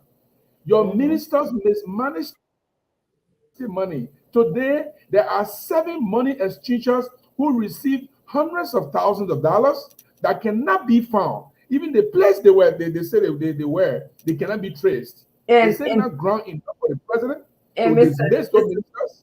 Mr. Jerry, that was the funniest part of that report when they said that they gave the money to money changers who Exchanger are in the in the streets. streets and they can't really repeat or who they give. I thought that Oh, was so wait, what a I want classic to what a classic way to cover yourself. Give the money to I don't money know changers. who can change, who can diffuse the inflation by going to the money exchangers and giving them money. How? How is that mathematically possible? The economic reality that we are not an economist. I'm not an economist. Man, maybe there's something like that. He can come to that. You go to banks and you infuse money into the system, and the banks will be able to offer these foreign exchange to business people so that business people can go and import goods. That reduces the price of goods because that's why from Samuel Doe, Taylor, and all the people that they used to subsidize, Toward that they used to subsidize the foreign exchange. That way it reduces the amount of money that you're going to be spending or buying from the black market. So even more than that, 7 money exchangers receive money. We don't know where they are. Can Let you me say guys hear me? Today, something. Go yeah, yeah, go go ahead. ahead, man. You see, it was not the first time for government to infuse money into the economy to try to True, stabilize the exchange rate. true. So not the first time. It has happened before. But there's a way it is done when you have good intention. The people who did it, they are not incompetent people. They are experienced people. They seen staff that worked at the central bank before under different regime where they seen staff used to do it. So they knew the best way to do it. The way it is done, all the big money exchangers you see, they don't Mm-hmm. keep their money in their houses. They keep it in the bank. That's the Okay. reason why I gave you sometimes when you go change money changer say, sit down, wait for me to go come. Uh-huh.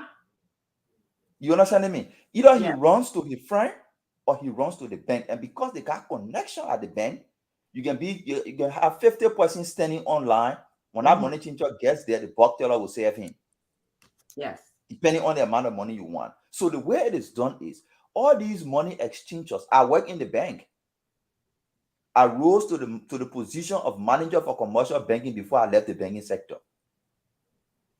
So all these big money exchangers have money deposited, they have their account and monies are deposited in their accounts. Mm-hmm. They just keep shadow amount in their, how they can call it, money Yeah. exchange bureaus. Yeah. But 80% of their money are deposited in the bank, whether it's Liberian dollar, whether US dollar, deposited with their bank account.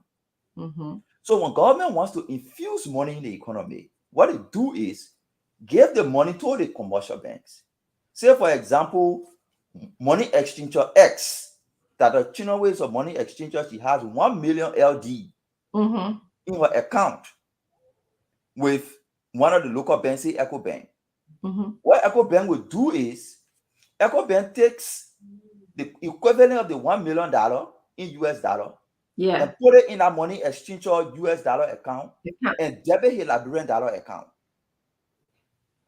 Makes That's sense. how you infuse the US dollar in the economy. You don't take it and be running behind people on the street. They did it like Wow. that because the intention was not to actually take money from the economy, but actually to put money in their pockets. And there's a Wow. standard operating procedure on how you infuse money. One of the most professional institutions in Liberia prior to this regime was the central bank. There is a standard operating procedure on how you infuse money. And that is just why I summarize using Mhm. bank accounts. Some Yeah. of the big importers who trade like Jetty, Seti, SWAT that sell rice, they Mm-hmm. also use them to infuse US dollar in the economy. If they are selling in LD, they deposit their LD with the bank. So they only notify the bank of how many LD they have. Say for example, they're having 500 million LD. Mm-hmm. The government will give you the US dollar equivalent of that money through your bank account, and debit your LD account, transfer to the central bank. That's a standard operating procedure. Nobody takes money and put it in truck and be going from money chinchor to money chinchor. I knew something that didn't sound right. Something that didn't Yes. sound right with that So process. they did it like that because they knew they were able to control those who were doing the distribution to take it to places where they will be able to get the money directly. And that's the reason why you see institutions listed in the report that do not exist. Wow. But most importantly, when the report came up, all the staff who were involved, one died, the Yes. other TD ran away, they left, they came to America. You know what the bank did? While the conversation going on, I'll probably share the link to you. The bank did not ask Interpol to arrest them. The bank issued press release in Front Page Africa that the staff left the bank. Somebody you investigating for millions of dollars, leave your country. You don't ask Interpol to arrest them, but you just issue press release that they left the country. Children are in America today. Some of them in different places, but I know some of them in America today. Nobody can go after them because if you go after them, they will expose those who led them into the process. So that's just about it. That whole thing was a fiasco. Wow. People just came into government. They were looking for a way to get money to build their houses. They used that means to get the houses. And the report shows that. Now me saying it. The report shows money chinchers, bureaus, amount of money that nobody could see, no registration for them. They could not identify the places. And But that's all why we make infrastructure. Let me welcome Miepe Ghana. Welcome Miepe. We're just talking about why should George Weah be endorsed or elected for a second term? And we brought up the issue of the money missing, our financial situation in the country. So that's what we're talking about. And Mommy was explaining to us because we have some concern about the $16 million and that was missing in the country. So he's been the bank was telling us how and why. Yeah. So to the infrastructure, Uh-huh. there's easier way I put the discussion to folks on the CDC. Most of the roads you're building, counter highway, those are concessional loans.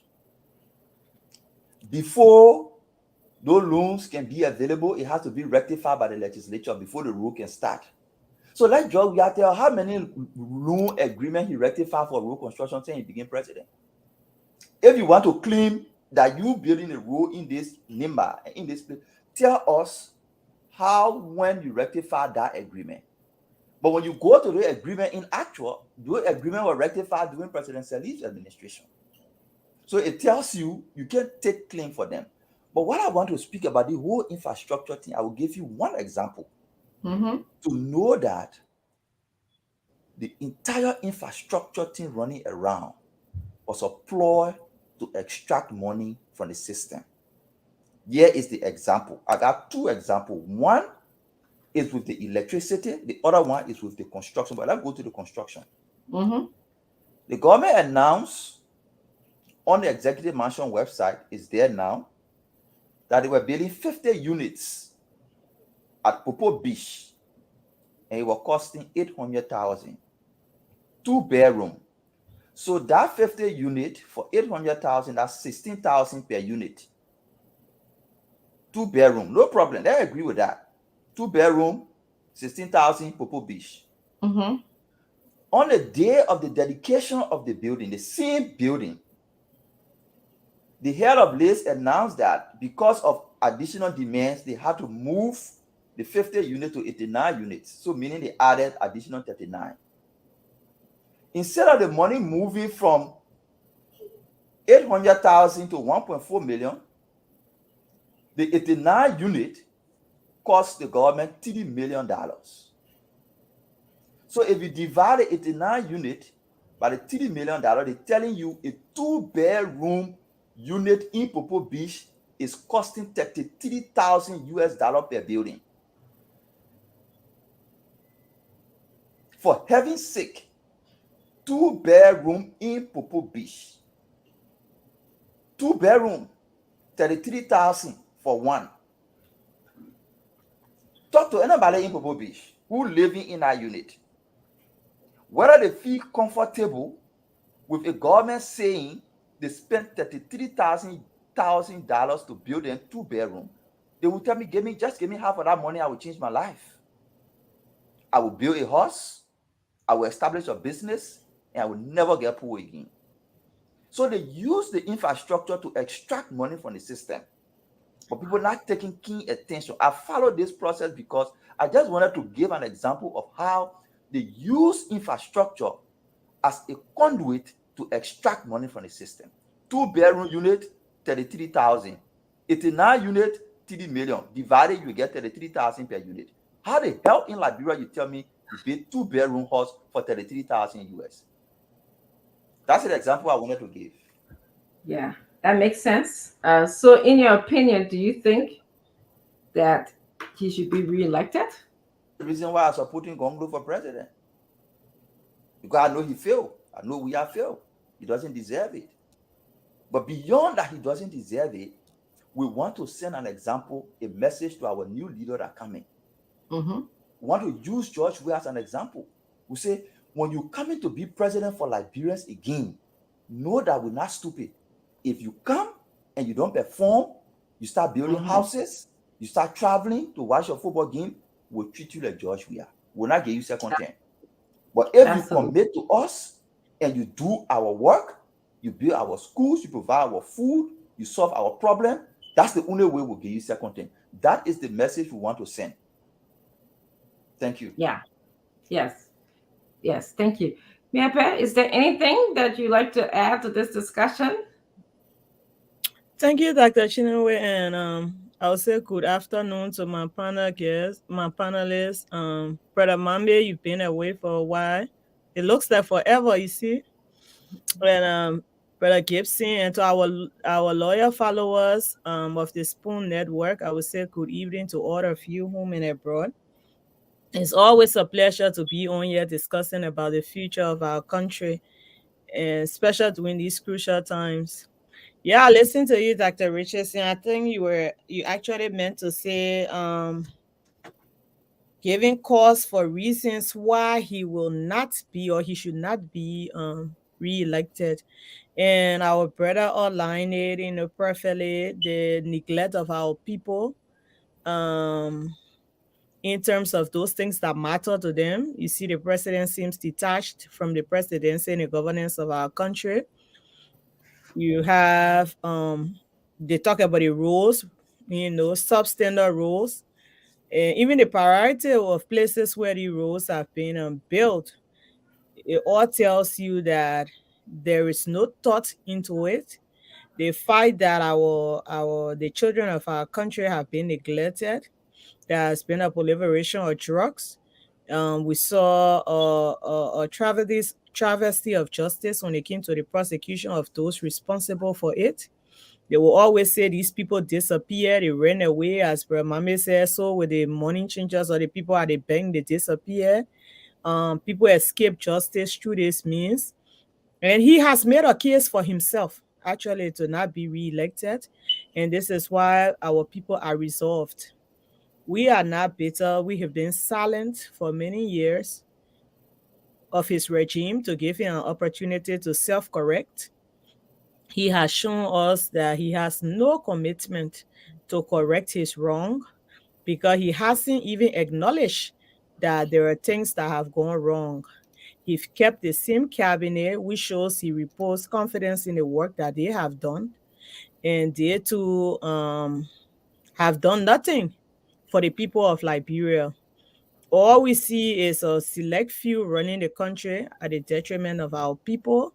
And our people, that's why I talk about the bread and butter issues. They themselves know they deserve better. They themselves know that they've been abandoned.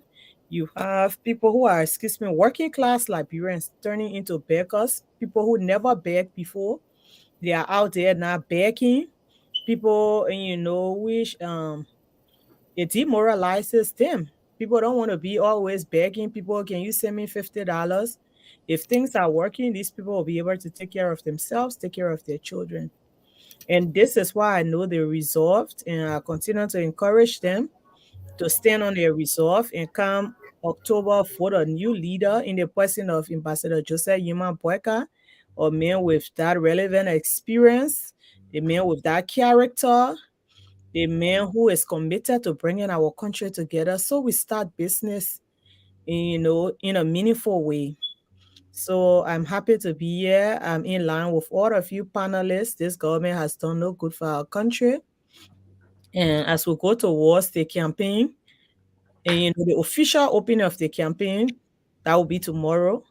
You're going to see people campaigning. The people they never pay attention to, they will be dividing money going out there. But we are here to, reinforce to our people that you deserve more than just handouts during campaign season. Yeah. So I'm happy Yeah. to be. Thank you, all of you. For me, is the increase in dirt in the city of Monrovia. I've been visiting Monrovia, for a long time. I think during the war I was there, Charles Taylor era I was there, and I've never seen the city so dirty as I've seen it now. And I think filth, dirt relates to illnesses, it relates to healthcare, it relates to how people feel about themselves. So I think that's a failure there because for some reason, I don't understand what is it that you can't bring in contractors or sign a contract with somebody to be able to clean a city. Is this is a city that has no dirt remover businesses, sanitation businesses. I don't understand. I really don't understand. The second thing for me would be traffic. Those are things, just basic things. I, the traffic in Monrovia is crazy. It makes it appear like we don't have good roads or we don't have roads. Of course, we don't have good roads, but at least if he could, whoever in charge could just manage the traffic. They shouldn't be taking third lane. Why does it take me, like, if I have to go across the bridge, like from Douala to Central Monrovia? Why would it take me almost a whole day to do that? It never happened like that in Monrovia. So we need somebody. Those are just the simple things that this government. I mean, going to. I mean, I could talk about the huge things related to education and healthcare, but those simple things you can't do for our people. You can't even obey the rule of law. Why is it? Why should elected officials be taking their own lane to go to work, and is legal for them to do that? I don't get that. Okay, I think that contributes to just congestion in the country. Uh, so those little simple things for me will be just helpful if he could work on those things. I mean, there's a larger things that he doesn't work on. We know that, from speaking on this platform many days, that uh, we don't have investors coming to the country. The only people that are coming, that are people who really want to rob our country. The people who are providing us the huge interest rates. So that investors not coming to the country. The security of the country. Another thing too would be the security that I think he's failed at significantly. For example, growing up in Monrovia, you could go out and don't worry, you could walk streets. But nowadays, everybody seems to, you can't even rushing home, or you got to be in some kind of group, or you got to have your own car. It just doesn't add up to me. People are afraid because there's no electricity, there's no light, there's no way for them to be able to stay safe. The police. I think before you guys came on, uh, Nelson had mentioned there's one police car in Maryland that just malfunctioned, and I can't imagine. And I'm drawing a kind of analogy to, I can imagine what's happening with the police department in Monrovia itself. So you don't have no sense of security, no sense of protection. And let's say, even if sometimes, even when a country has all the security that it has, there has to be a leader who brings a sense of security to the people. You got to be able to speak to the people. You have to be able to change the mindset of your people. He doesn't do neither of them. So it's really terrible on his part. So I wish that he could do. Well, it's too late now, and he says there's better days to come. And to me, when somebody says there's better days to come, that's just telling us that you failed already. You haven't done anything. Um, Going to education, every time I think about the schools that have been closed for 2 years, I believe there's a town in Bond County that we cover over here. For 2 years, nobody has even assessed or went to go provide or open a school or to see how many schools that are in that area or help those children uh, get to other schools. Nobody has done that. So for me, is the education system. I don't even know what is Liberia's education plan. Does anybody know it? Do you guys know our education and health plan has? Did our president express his vision for any of those things? Mami, do you know, since you read a lot, do you have any information on our education and health plan besides the PAPD? I know that it's in the PAPD, but they're talking about expression. I know that he expressed publicly his vision for agriculture. Okay. I can send that video for you if you have the time to play it. I think it's like 1 minute 30 seconds. Yeah, send it to me. I'll send it to Nelson. He expressed his vision for agriculture and Mhm. charged his minister when he was commissioning her with that responsibility to go and achieve, and told her that he had explicit confidence in her ability to do, and the government would stand with her. 5 years down the line, after becoming agriculture minister, Liberia is listed by the FAO as of today as a country in dire need of emergency food intervention. We continue to be food insecure after announcing his vision. So it is not just about vision, but he doesn't even know whether his vision is being undermined. He doesn't even know whether there is progress. He doesn't even check on what are we doing. Are we making progress? And the thing is, sometimes you don't have to make progress. You can feel, but just know that, oh yes, we're not making progress. So we need to double our effort in this direction to be able to make progress. He's not even doing that. So I was saying in the video how he expressed his vision for full self-sufficiency and expressed confidence in his minister. But 5 years later, the FAO has listed us as a country in dire need of emergency food security, emergency food distribution. Let me make a quick input that on what you're saying. In terms of education, this may interest you to know that as of at least um May to June of 2022 last year, the Minister of Education, since appointed in the government took seat, had not had, maybe after that time, or one-on-one meeting or brief with the president. Can you imagine? So No. when the legislature when they were going to address the legislature on the Mhm. annual the annual and time the sona, the major Mhm. census report on what education has done or where are we, and it's captured there, but they have not had a one-on-one to discuss, listen, what's happening at education, where are we, the future of this country, where our children need to be. You know, and sometimes it's the lack of their understanding of government. Maybe education, Lola, nothing going on over there, man. Hmm. That's not a Ministry of Finance, that's not a LRA. But do you know even how much donor funding education can attract? Because Exactly. people are interested in the education, the future of our country, the human resource of our country.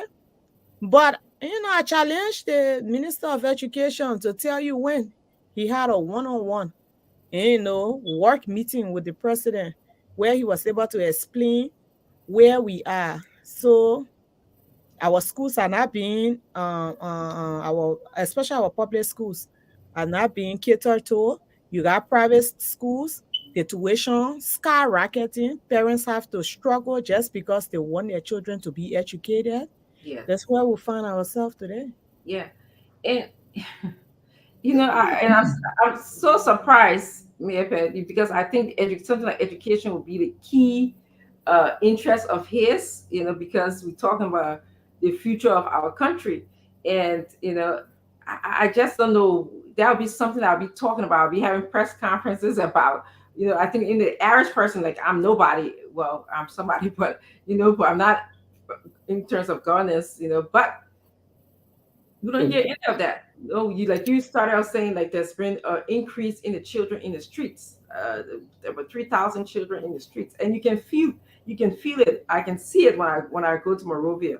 It's not somebody got to do any kind of survey for me. I can just see it, and so I think and in my conversation, just being Mr. Cummings tends to do like a like he calls in and we get to call in and people can ask him questions, and he's been asked about education before, and I think maybe in the past I've asked him about education. Some of the things that he explained was he was no want to know exactly how many schools in the country, number one, and then they're going to be order from preschool, middle school, high school, colleges. That's something that he wants to know.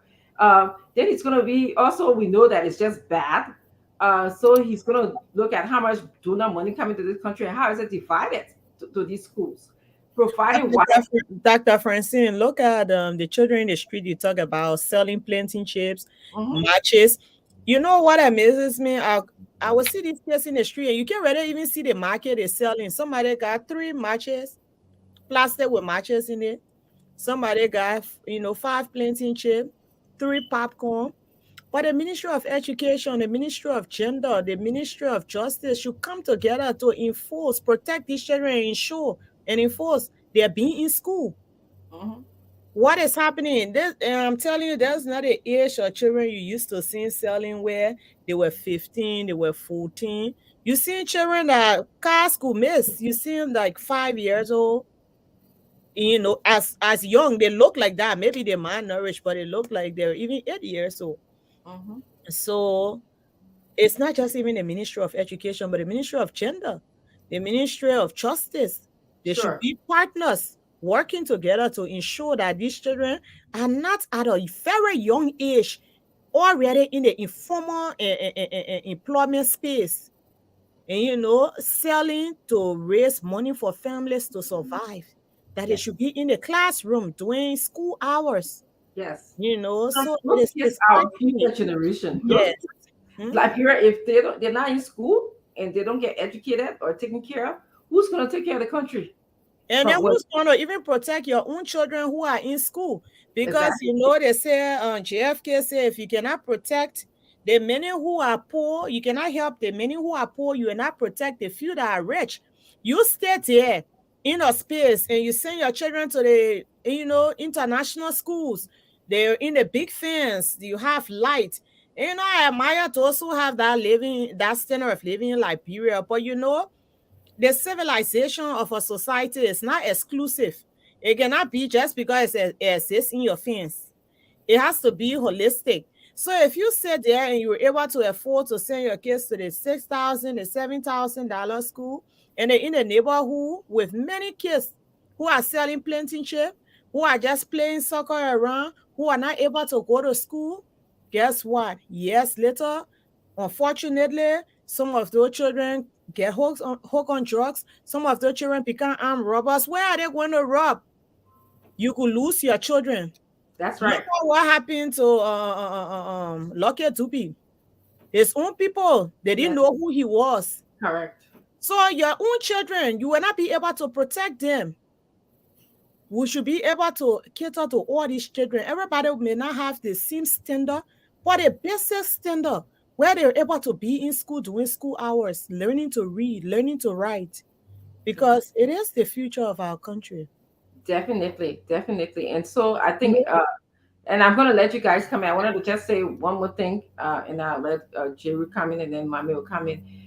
Like you said, it has to be the effort of the gender ministry, the education ministry, and the justice department, because, and the Yeah. parents of those kids have to be involved, because I think ultimately they have some control over where the kids are.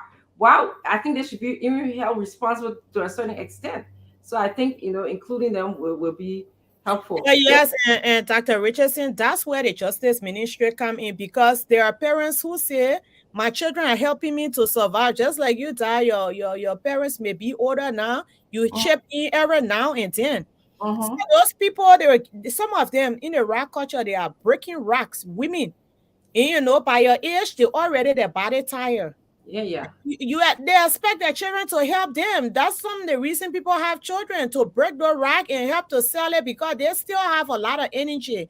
So they're seeing their children as helping them as well. So that's why justice and gender and others come in to say, listen, we are going to hold you accountable if your children are not in school. Absolutely. Yeah. And we're going to assess what is the problem. What is the problem? Go ahead, Jeru, talk. So we're just speaking of all the things that our Well, absolutely. I should be doing. and for me, the question we are still answering was from you, Dr. Richardson. Mhm. Why is George Weah not holding press conferences? And we are discussing all of these things.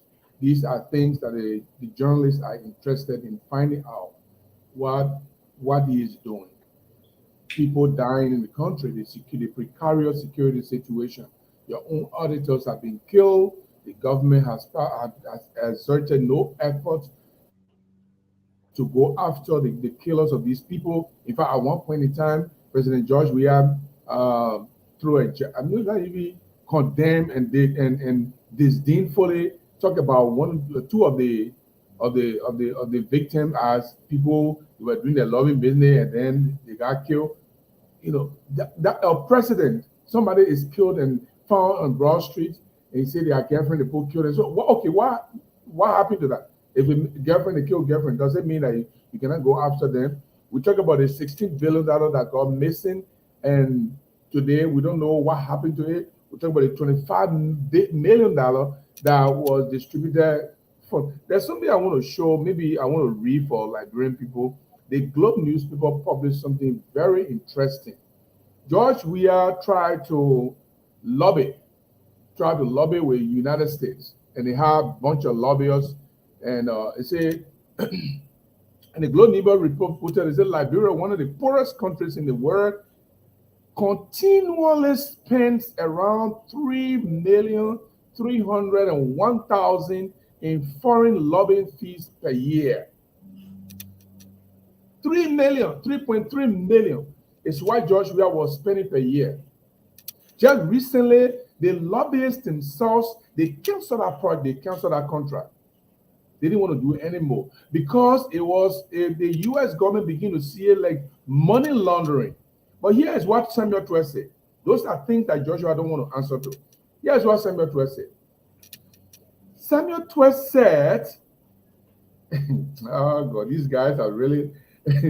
Samuel Twer and McGee, let me read it. It says, an investigation by the Globe Africa reveals what appears to be a highly orchestrated money laundering scheme perpetrated by Liberia's finance minister Samuel Twer and the former minister of state Nathaniel McGee and the head of the maritime Eugene Nambe. These are people that international media institutions are calling to book for money laundering. What do you think the president want to hold a press conference for Gibson to go there or for Rodney here to go there and ask the president, how do you keep the people in your position with all of this kind of information coming out? People are involved in something that looks like money laundering. Do you know about the $3.3 million lobbying? Do you know about it?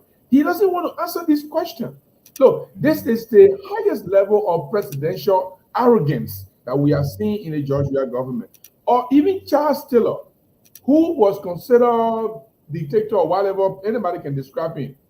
Taylor was holding press conferences because I was assigned at the mansion for like 1 year before I left, and the other would send my reporter there because he wanted only editors to be there, so I was forced to go there. And when I left, they had sent a reporter when our situation relaxed.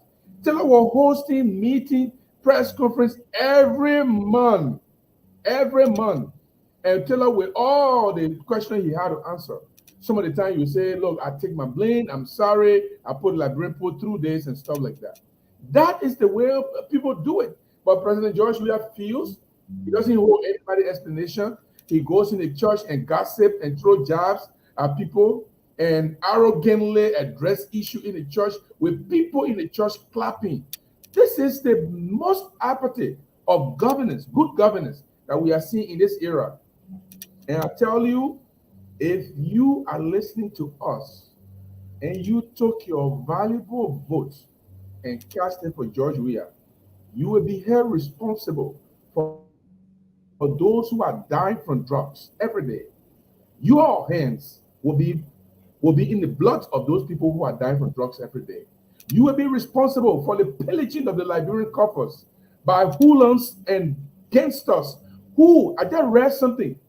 You sending the money, it may not even be reaching that 600,000 the lobbyists were receiving every year, but they were spending 3 million. How? The lobbyists signed $600,000 lobbying a contract. Every year they lobby for Liberia in America to get good news with America. 600,000. But you report that you are spending 3.3 million every year for the last 5 years. How, where are you spending the money? And then the US government begin to be concerned. Oh, this look like a money laundering from these So people. there's discrepancy in how Yeah, much they're reporting and how much they're saying that was spent or required for them to spend. it could be possible that the president knows about it because that's what they use. They'll say, "Oh, we're trying to fix the U.S. Liberian government image with the American government. We want to make sure that American investors come here. We want to make sure that the U.S. government diplomacy is increasing Liberia, and so we are spending $3.3 million because you and I are not paying attention." But meanwhile, the contract that is signed with the lobbyist is 600,000 per year, but they're reporting $3.3 million on the Liberian budget. This is Something is not adding up. yes. Something is not adding up. Yeah, It's- Dr. Richardson, just to add to what Brother Gibson is saying, he said the amount we spend on lobbyists. Imagine when all you have to do is just do the right thing. Imagine that money being put into our education. Absolutely. And, imagine that money even being put into cleaning the city, giving it a facelift. Mm-hmm. You will not need a lobbyist for that. The people themselves will be happy. It's good to know what the international people say, but it's also good to start from home. Of course. I like to, sometimes you say, me I like to be biblical, that, but I'm telling you, No, no, yeah, Jesus cleaning is godliness. Jesus asked the people, Mm-hmm. who do people say I am? When your disciples didn't answer and say, but what about you? What do you say I am? It also matters, those people around you, your own people, what they think about you. So Mm-hmm. imagine the money used for foreign lobbyists, put it into the city corporation, cleaning the city, put Yes. it in our schools. You will have a good name, but we misplace or misprioritize our resources or our little money. Mm-hmm. Example, there was an article that I read. These people decided to do the hidden camera thing.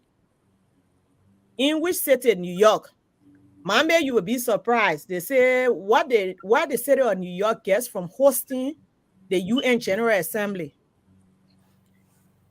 Poor countries like ours, when their officials came there, they shop in the bigger stores, the Gucci, the Prada.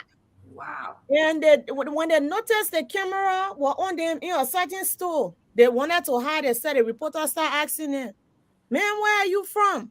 And they were meaning these Africans. I'm telling you.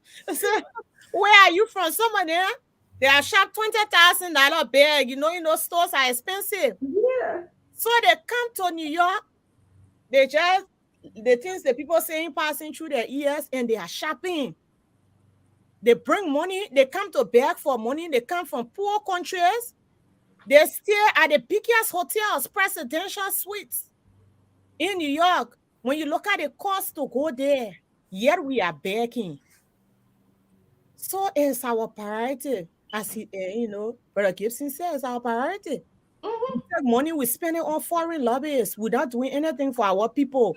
It's just Mm-hmm. like somebody who didn't clean their house, but they always just dress up and go out there. What the perception will be. We have to take care of business at home. And this is why we need someone who has been home, who know all the dirty places, who understands how our country has been and where we need to go. That's why we need an experienced leader And that is why, like Gibson said, come October 10th, to not waste your vote. You will have another 6 years of the same. You know, people, some I've been hearing somebody and they lie to the people. They say, oh, in the next 6 years, we get CDC power, we'll put things in place, we'll bring other people. That's not true. The president, matter of fact, in his arrogance, is going to say, these guys, they well, they are the reason for my re-election, man. Don't you think so? Yeah. He said, man, that's where. He said, I took care of the economy. That's why I was re-elected. And he's going, and because this is the one thing we say, he's not holding these people accountable. He's not making changes. He's going to do it to annoy the likes of Dr. Richardson, Jeru, Mambe, these guys who criticize him. So this is why we cannot afford, to make that mistake. Our people need to correct the wrong when they go to the polls come October 10th. So But we don't continue. Go ahead. but Mape, besides the failure, what Liberians need to be thinking about is how things will get worse. And the symptoms of how things will get worse are already showing their faces all around for them to see. The government in its first term, where it is seeking re-election, that should be humble and begging and trying to put things in place to give people hope. The government is breaking everything down. The Governance Commission, nobody is afraid of Larry Nyankwe as a politician, nobody, but I mean, an integrity institution established by law, for heaven's sake. They said this commission should be there to advise every government institution. You leave, you come, this institution is a repository of knowledge to be able to guide government. So we don't want partisans there. So that when the new government come, probably you're giving your advice, the man see partisan lens in your advice and doesn't want to take it. So that's why they don't want you to be partisan. You appoint somebody there and his preoccupation is to be on campaign team. Yeah, And the your best party- campaigning, chief Yes. campaigner. And your party goes ahead and announce him on the party's campaign team. Campaign committee. He's aware that it is in violation. The people are breaking the laws. The people are destroying the institutions. And if you get in second term, that they will not be begging you for vote again.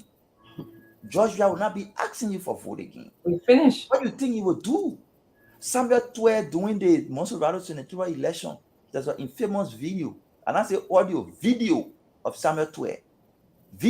Live video of he saying the best thing we need to do for Liberia is to make Georgia a benevolent dictator. What? Yes. He said we need to He make. said there can be a good dictator. He said dictatorship can be good. Yes. If they treat you good, it means they're a benefit. So we need. He said what Liberia That's needs. that people have been treated good. Oh yes. He said what a Liberia benevolent needs is Liberia needs a dictator. benevolent dictator who, when he says something, everybody follow. That's the reason why you need to vote for Thomas Fala. So that when Thomas Fala go in the legislature and all the Senate number off, when the president send anything there, it will pass. Liberia needs a benevolent dictator. That's why we need to make George Weah to be video. I don't say audio. He's on a campaign trail, people are running and clapping. Remember, did not say that thing out of mistake. That's part of the game plan. He talked about the 24 years of CDC leadership. You remember, Mambi? Yes. Oh yeah, he did. So that is a game plan that people need to be thinking about when you're making your decision of who to vote for. The Secretary General of the party calls a press conference and says, if it was not for the party chairman, I would have moved on the minister with my group. That's right. I heard that. I mean, if you disagree with a minister, it's possible a minister could be, double dealing. Sure. But with your proximity to the president, Mr. President, this is a piece of evidence that shows that your minister is double dealing. You need to take action. Mhm. But you don't start taking talks on the street to a minister while the president is in country. You undermine his authority without he taking action. If you get the people chance another time and you consolidate power, minister will be driving a car on the street and group of thugs will stop it and say, get down from Isa. And George will not say a word. The threat, the danger that lies ahead, for we are second term, we need to keep talking about it. Yeah. We need to keep pointing to them. Yeah. And I think Liberians, if you are listening to us, listen very carefully about how the rule of law is being disregarded. It's a gross disrespect of you. I know sometimes we're going through some hardship, and some of us are accustomed to maybe getting the same thing over and over and over. We just want to feel safe. But this time around, it's not about you. It is not about you. It is about our country. You come here, we tell you, say that if we don't choose the right direction this time around, we're going to be putting our country years and years. We think it's behind now. It's going to be going way back, way back. And I think, we need to do it for our country. Nobody else, but for country. Yeah, go ahead, Miepe, you were going to say something. Yeah, yes, that to add to what Mame was saying, they we know George Weah is the most popular sedition or person within their party. So sometimes people, and then nationally, he has been on our scenes. He's done some good things. But we want people to know it's not that we disliked him, but it's that we're looking at country. We want you to know not giving we are 6 years is not just not giving him as a person. You may like him, he did some good things, he was a footballer, there are things you admire, but know that another 6 years of we are is 6 years of Samuel Twe. It's 6 years of Jefferson Koji. It's 6 years of those people who instill fear, the fear of the CDC. It's 6 years of not accounting for anything. It's 6 years of, this political arrogance. So extending their mandate, I tell you, it does not stop at 6 years. We just talk about what Mama said this man should be, or benevolent dictator. Why if in closing of the 6 years, these guys go to the legislature and say there should be a 3 term? What will you do? And again, that has They happened can do before. it. I mean, the president is fairly young. They could, if I say they let Mona Peno young blood before she passed, she made a comment that it's possible that the president can go for 3 terms. So who knows what 12 means by the 24 years of the CDC? And sometimes they will play these games. The boys on that side are also crafty. They play the opposition. Sometimes they say, you know what? We rather after our 12 year, then we switch it to the other party. That's a lie. I've heard somebody say, oh, UP did a 12 year, we'll do our own 12 year, we'll pass it to the ANC. So after our 6 years, there will not be in their minds now. Not that they are giver of life, but they say there might not be Joseph Boyka. He may be tired to run. Then we will pass it. So the CDC does not intend to pass power to no other political institution. After 12 years, if you think after 6 years they have so much to protect from everything you talk about, 25 million, 16 million, billion, all of that, they have more to protect. They will have more to protect after 12 years. So even if they do not extend to a 3rd term for the president, they're going to take one of those boys right there and manipulate the system where they continue to protect themselves and they continue to amass wealth and they continue to run the country the way they want to run it. Maybe we might get lucky that the next person they put them might do a little bit better. But if they see that the people of Liberia, as Mame said, did not correct this, did not check this, did not say because you did not do well, we will not elect you again, the next person will come and be complacent because that precedence has been set. Absolutely. So 6 more years is 6 years of a lot. The possibilities of things going back, retrogressing to the very, very deadly state. So we need to vote and vote right come October 10. For the sake of our country. Yep. Mr. Chiru?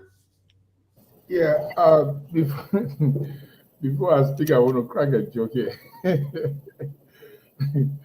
Someone wrote and said, gives it the fact that you will comfortably sit on this platform and compare lawless President Taylor with George Weah means there's something wrong with you. You don't deserve to be on this show. So it looks that I do at them. I don't do at them. I Well, criticize you were comparing one aspect, the aspect of addressing the media, not in terms you of know. the entire So community. I mean, I don't know what I should do. I criticize Be George Weah. yourself. Yeah, they Just say I don't don't pay belong here. I criticize Joe B. I don't belong here. So I don't know who I'll criticize. I think I'll try come in and see what I do. Not tell me to leave. But hey, look, let me just say this. When you see the footprints of corruption is very vivid. Look at Maggie, for example, a man in George Weah's government who was behaving like a prime minister, and his mother passed. Our mother passed. We respect the dead, and we respect to pay on homage to our parents. But when you look at the way he buried his mother, it's an offensive arrogance to the people. You build a house as if you as if somebody going to live inside, but you put a grave inside, and the poor people are passing, they are seeing it. Somebody will say, well, that his money that he paid. No, that's not just his money. How did he even get all that money to do all of the things after having a honeymoon on a sea with his, I don't know, with his wife? I think that's what happened. Went on the sea, rented yacht. I don't know who gave him that yacht and had a nice honeymoon on the sea. Then he does that kind of thing. So when people see the kind of offensive attitude, the footprint of embezzlement, the footprint of graft, the footprint of stealing government money deliberately. And that's why today the Magnitsky Act booked him. And even as that, Joshua is still dealing with him. That's the arrogance of the president that I can't understand. How is he so arrogant? The man said he was suspending them to prosecute them. He didn't prosecute them. He did not investigate them. He is dealing with them. And then when he has a press conference, the journalists are going to ask him, Mr. President, you suspended the people. You said they were going to be investigated. When are you going to investigate them? He got no answer. And that question you asked to them makes sense because I'm a media person. I know what the media want to hear about, and Joshua cannot provide the answers. He is bent on being arrogant and does not want to do anything. Look, somebody said Councillor Gonglos was speaking the other day on the education thing. He said Liberia older people seems to be more educated than the young people. When that happens, it means the country is retrogressing. I tested before, asked for application from journalists from University of Liberia, senior student, applied to be a reporter. The people apply, you see the application, you give up. Somebody who is a senior student at the University of Liberia, you see the application, you give up. So it means the quality of education is not helping. More than, I think more than, is it 3,000 or 25,000 students take a test for the university, and all of them flunk. All of them. 25,000 students coming from high school took the University of Liberia entrance, and everyone flunked. What happened at the high school level? What happened at the junior high level? What happened at the elementary level tells us what the result was when they took the test. So the education law says the national budget should claim at least 25% of the education budget. The education budget should be 25% of the national budget. So even if you're right, the budget is right before me, I see 25% of the education budget. But what is it doing? Who is actually utilizing this 25% of the budget? And this is a question that we need to really, I think Joshua cannot answer that question. The journalist will ask, you have this amount of money for education. Where are you putting the education? Which institution is benefiting? How are you renovating these schools? What education materials are you providing? Look at the libraries of the high schools, of the private, I mean, of public high schools. Outdated books, outdated books. The government is not making effort to refurbish those libraries with books that are current, that our student will learn. So if you boast of education, free education, you are just insulting our intelligence because there's nothing like free education here. This is a minimal education you are providing. This is an ineffectual. I don't know. I don't want to condemn it that way, so they can't think that I'm trying to be, you know, disrespectful. But it is unfortunate. There are some students who are still smart. They are coming out of there very beautifully and smart. But the education system, the students who are coming out good, it means they are fighting on their own. Yeah. And that's not And the way. There should be system in place to help our students to grow along with the system.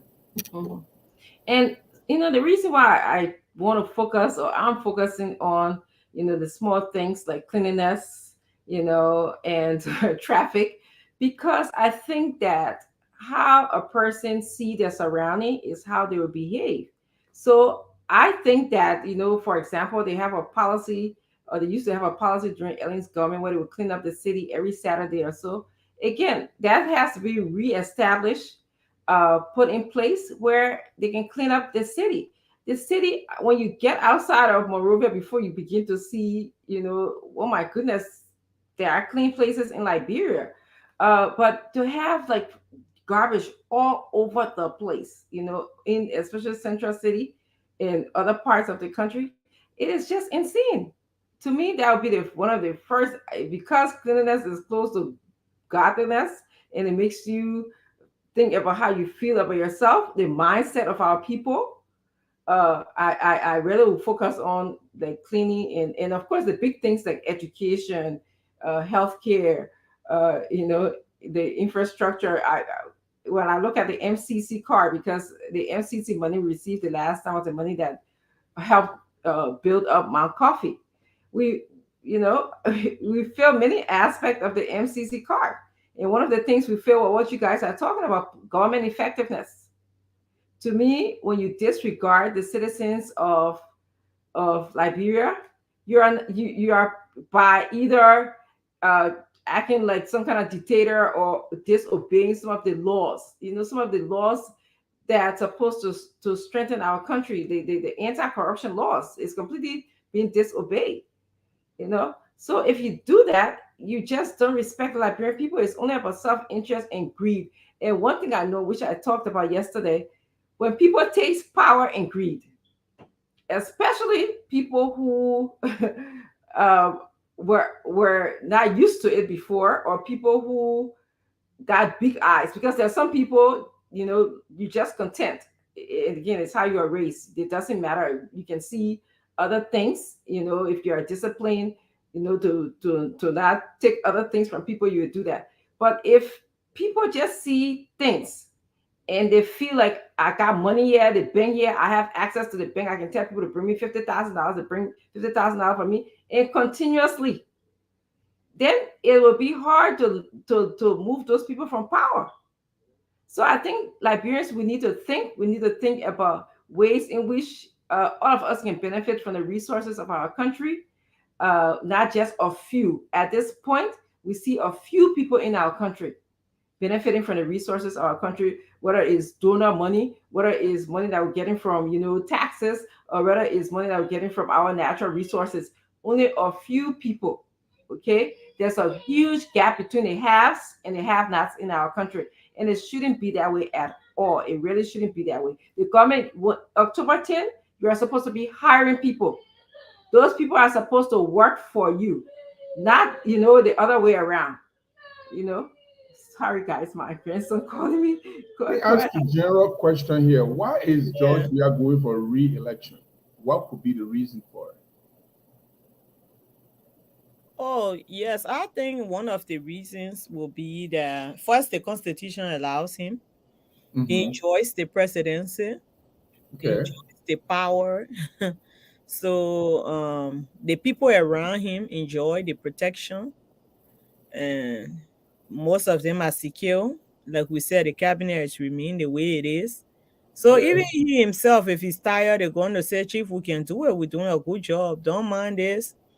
During the other regime, it was like that. You see, men at 12, imagine what 12 would be saying behind closed doors. If the men can say this thing in the public, you know that yes, you can be a detector. You know what he's saying behind closed doors. I Oh, know. the people will talk, they will keep quiet. Chief, you're doing the right thing. You are the best president since 1847. The masses love you. Don't mind if you talk in the opposition. The guys are jealous. Those are the things they were saying. It will propel anyone to stay there. But as Dr. Richardson was saying earlier, the small things, but the group think, because of no leadership, our people continue to think one way. Even the cleanliness you talk about, Hmm. you stay here, Gibson. I sure you have been tempted before. Where you walking, you got paper in your hands, And you but want to trade you outside. want to throw it. But when you think about the people around you, I mean, I ain't even saying when you're in your car. Maybe you can take a chance when you're in your car. But just You need imagine you to were throw my walking. gum outside. Like I'm chewing a gum to trade outside. I'm Yeah, afraid that you have somebody will see me and they they will think see I'm you, and littering. then how they will look at you, how you will be considered, even if they don't say anything, where it says of you. So the way we think as a people, with the right leadership, it will shape the mind, shape our way of thinking. That Richardson, I was just saying what you say about the cleanliness. I was thinking about you a psychologist, when we talk about group think, how we're Mhm, thinking as a group of people. mhm, Sometimes I've been tempted myself. I'm walking, I got a piece of paper, but when you see the people around you, you are not capable of dropping it, right? mhm. But I want Mhm. to add. I want to add to what you say, maybe even if people are not around you, you've been Yes, so conditioned, yes, okay? And the reason why you be conditioned because it's in your interest that your yeah, neighborhood stays clean. yeah. So So, why do so you we stop have the at right why do you leadership. stop at the red light when you're coming home at 2 o'clock in the morning? Nobody around you, right? And y'all Yeah. say stop. Hmm. Yeah. So, once we have But the you know, right so many people leadership that live in promotes the America. They go to develop their Liberia and they change. I went to there's a Ghana. How do I usually get Ghana must go? Something like that. Or Ghana chop bass. Ghana must chop. I went there. I had a gum in my mouth, and so I took the napkin, put the gum there, and put it in my pocket. And I saw the girl that was serving. She was looking at me like, "What is he doing?" And I just smiled. I didn't say anything because for her to take the gum from my mouth and put it in the tissue, put it in my wrapper, and put it in my pocket, it means I'm trying to keep old gum to eat it later. Maybe I don't know what went through her mind, but I was thinking, where do I put this gum? Do I put it on the table? Do I just put it on the floor? Do I just put it in the plate for her to take it away? So I didn't want somebody to play with my old gum and stuff like that. So that's people don't have the conscience. Some of the people live in America forever. They go to Liberia, they forget. They do the very things that we Yes, spoke against. Gibson and Brother Gibson, the reason is simple. The average human will tend to be lazy. The average Right. human without regulations, without systems in place, Yeah. will not do the right thing. There was a time, even in developed countries, that you think why the police is being monitored when they pull you over, or the vehicles or certain places are being monitored, Human nature. because they know that even law enforcers may not do the right thing if they are not properly monitored. That's why we need a system in place that leads, that monitors, that enforces. Mm-hmm. We have good laws on our books, but are they enforced? We talk about free and compulsory education. How come during school hours there are kids selling? If it's compulsory, it means a component has not been enforced. Justice along with on gender, which has oversight for children, they are not enforcing certain things. So it is about how we enforce these things. If you do not enforce those things, people who even know how to do or what to do right, you still have to try to enforce things. And Mm-hmm. over time, we will start to do things the way they should be. Mm-hmm. You got those children over there, they selling market, nobody say nothing, nobody say nothing. And even the free education we're talking about. One time I was in the Rock Hill community in District 6, the Rock culture, and then asking parents. They said they couldn't afford it. We said, but there were free schools. I got to know that they said, yes, the school is free tuition wise. That's right. But the requirements, Don't the list. amount of tissue, the supplies, everything, a amount of tuition, Mm-hmm. if not more. So Mm-hmm. they were indirectly still charging, and the parents are saying we cannot afford it. Yes. Yes. Yes. And that's exactly what I was saying. Yeah. If you say free education and you can't provide materials so the teachers can use, they want crayons, they want dusters, they want record books, they want ledgers, all of these things you can't provide it, and they have to tell the student they don't have tissues, they don't have paper towel, nothing over there, and then they have to charge the students. They say, okay, bring this. Some of our children go to school. We buy a whole bunch of paper towel. Some of them you buy tissues. You buy all kinds of stuff. Then where is the free education? I mean, that's a great point, Memphis made. And, And and it so boils down to this is what, leadership yeah, skills, leadership abilities. You know, right now, to me, I believe that Liberia needs a hands-on leader. We don't need a leader that, can be laid back, or the leader that we have now who, only he speaks to Liberian people only when he goes to church. We don't know what our plans are. Some people say is a PAPD, but how even a PAPD is such a huge document that I think it should be broken down for the Liberian people. So if you have a leader that needs to be calling people in maybe twice a week, like the Minister of Education, tell me, let's discuss what did you do to accomplish some of the objectives that we have? What are our long-term or short-term goals? These children that are not in school, what kind of studies, what kind of recommendations that we can make, so those kind of things. And you sometimes, I think it was Ellen who used to go to the place of work early in the morning to see if they're there. Ellie and Torba, I think, used to do that. So they need to do that kind of follow-up. I like the part. I think one of you guys is it Tier One Congo that talk about lifestyle audit. yes, I believe that is along with the asset declaration. I think that's great.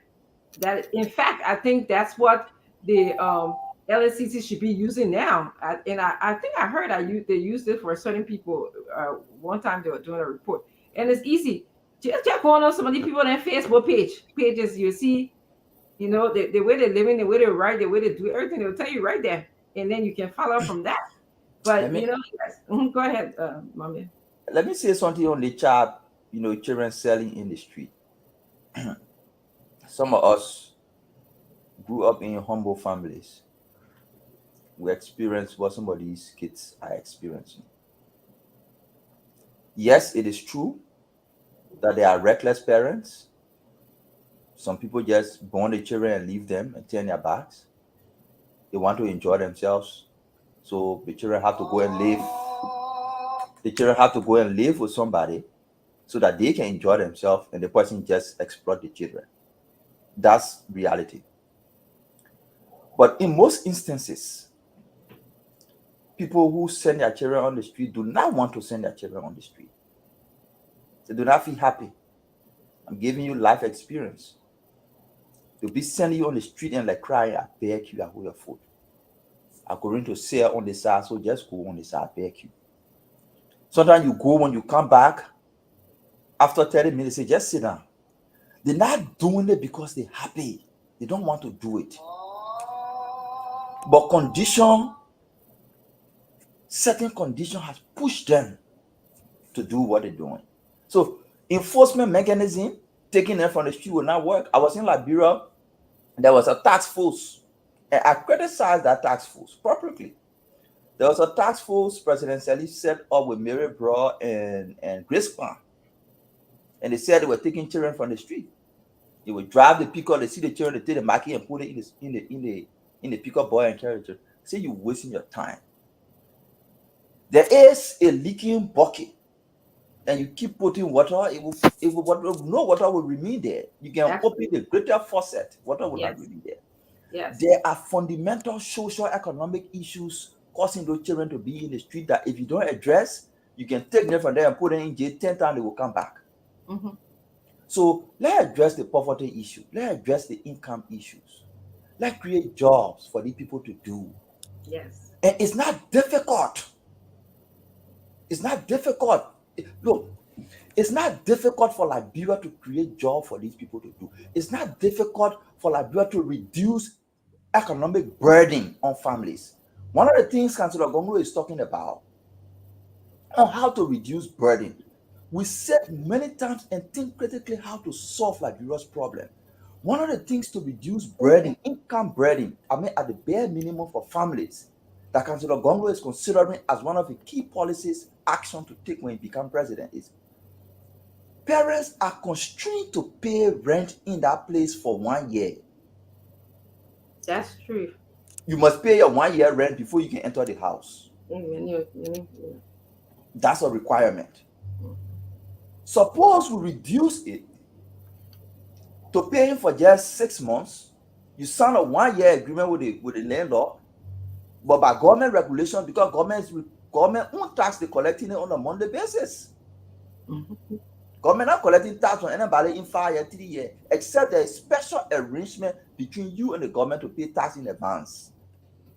So government must be able to create, if government is creating monthly allowance, that monthly comfort level for business people to pay their taxes on a monthly basis. It gives them comfort to sell, generate income, and then pay their tax. What about the poor people? Government must create a condition for poor people to have some level of comfort in paying their rent. So if you can reduce rent, you're not reducing the rental costs. If you can pass a policy that says everybody should pay only 6 months rent, after the next 6 months before you pay the 6 months. So if that poor woman is paying $1,200 per year, and there is a policy that says she can just pay for 6 months, she will pay $600 and use additional $600 to invest in a business that will be able to give her a buffer zone. Before that 6 months, she will have made profit on that 600. But if she don't pay the $1,200 in January, they will kick her out. So those are things we're thinking about. And there are several other examples you can point to on how you reduce expenditure burden on the family and you create conditions for them to get income and buffer zone to make money. That rent issue is a critical issue. Government is taking monthly rent from people. Government not taking rent on a yearly basis except through special arrangement. Our poor people in Liberia should be paying rent on a monthly basis. And you can put in mechanism to ensure that they're able to pay their rent on a monthly basis and not on a yearly basis. So they can save some money and invest in small businesses. Yeah, just on that note, with what Mama is saying about the rent.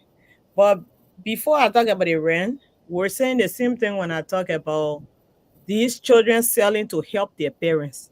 But what it comes down to, the parents are not happy to say, yeah, I don't want my 6-year-old in school or my 8-year-old in school or my 10-year-old in school. But some of those parents are sick, some of them are disabled, some of them are tired, some of them don't have the strength to be between cars, and some of them they got these little children out there. You know, you're more likely to even buy from the kids. You feel sorry for them. So they send these kids out because they themselves they need to survive. But you see, all comes to how well our economy is doing. It comes down to how well our economy is doing. Because even my brother, you made it people, you carry that rent to month, the confusion in the court and in the community won't be easy. The more we end, the people ain't get the rent. I'm telling you, I have seen it as a landlord myself. And I'm talking about business. Oh, the time expire now, you get problem. So you will be on it. What gonna happen? The renters, they will not just rent to certain people. They see that a friend saying she Lola, she from America, she can pay the rent to her. They see Gibson, you go there, low profile. They say, I wonder they may start asking him some question, they may tell you no stars. You gotta explain that. I got a business Bismarck and thing before they give you the They don't even believe that. in a serious note, our economy has to be They don't doing even well. believe that you get business. Yes. The major look at here in George, they said no, what Mambe party say Yeah, they on board from early. They even say you finish with school, they will not even no rent. That look at him, say they may not even finish with school. They don't People, get our money. yeah, no money, no security, no job security, no structure. People, and that is why we even talk if we examine government closely. Yes. Why the people steal? Mm-hmm. Because why? No security thereafter, no security on the job, no security after the job. So if they see it is the eating place, they take what they there. The other people, they're not getting paid. They get paid when you will pay child school fees, when you will pay your rent, when you will pay this. No, we need to talk about a project like public housing to help the people, the estate system. Imagine now people crying for rent. Imagine that now we don't have a lot of international organizations. We do not have companies. When those things are coming and they are priority for or they are competition for living places, poor people will start struggling to even find place. Mm-hmm. Now rent is at the lowest because you don't have businesses and international organizations, companies. So rent houses are wasting. Mm-hmm. When you have those things, place to live will become expensive. Mm-hmm. At the end of the day, our economy has to be doing well. You tell the people even to month to month, there are some people they are in Monrovia today. And when I say some people, I'm not talking about few people who do not know where they will get the next meal from tomorrow. Absolutely. Who know the end of the month, they started to think about their children's school fees. Mm-hmm. They don't know where they will get it from. Then they setting somewhere they thinking about rent, but they say, to move someone from somewhere is a process. You got to go to the court. Is that the landlord can't disgrace you? You don't want it happening in front of your children. But the economy is the main thing. How well we're doing. And speaking about that, it boils down to what this president did. Did he put in all partisans member to these different offices, and and expanded the government expenditure. Mm-hmm. So we need to, in speaking about the economy, that's one of the things we need to address, because it becomes wasteful. If you put somebody who's not qualified to be in a job, you're just paying them just for the sake of paying them, then somebody else will be doing that job, and you're paying that other person too. So we really have to look at who's in the government, how much you paying government, the amount of money we spend in the government expenditure. Secondly, that harmonization plan, that they brought in, putting everybody on, I know, $45 whatever, taking the food and pay from them. uh, I think it needs to be revisited. It needs to be revisited again, because I don't think that just putting everybody on the same page, saying that, oh, because some people are making more, some people are making less. There has to be a better way. In many companies, people, if you got seniority, you get your raise every month. But then just to say, I But want to then harmonize. Richard saying, what about performance-based bonus? They gotta There look you at go. that. You cannot just say you got a tax collector, for example. If you do that, and that's why you saw at a certain point in time, people started to make better off at the LRA. If you have a tax collector who you expect within this region to collect maybe quarterly $4 million. But you pay the person $45, you pay the person $300. You say everybody across the board will make it.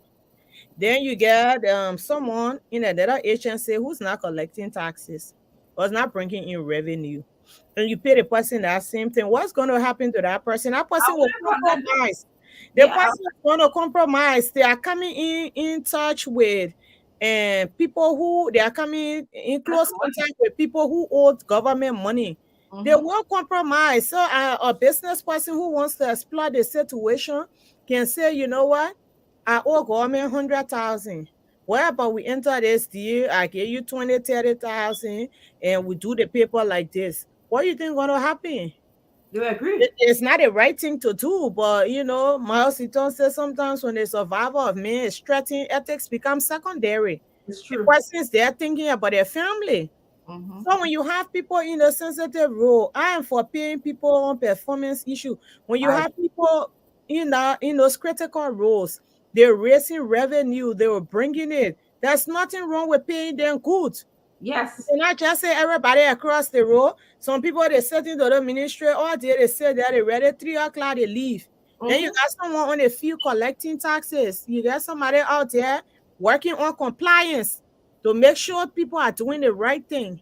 You have to be able to compensate people at different levels in I terms of agree. their competence, in terms of their performance, in terms of seniority.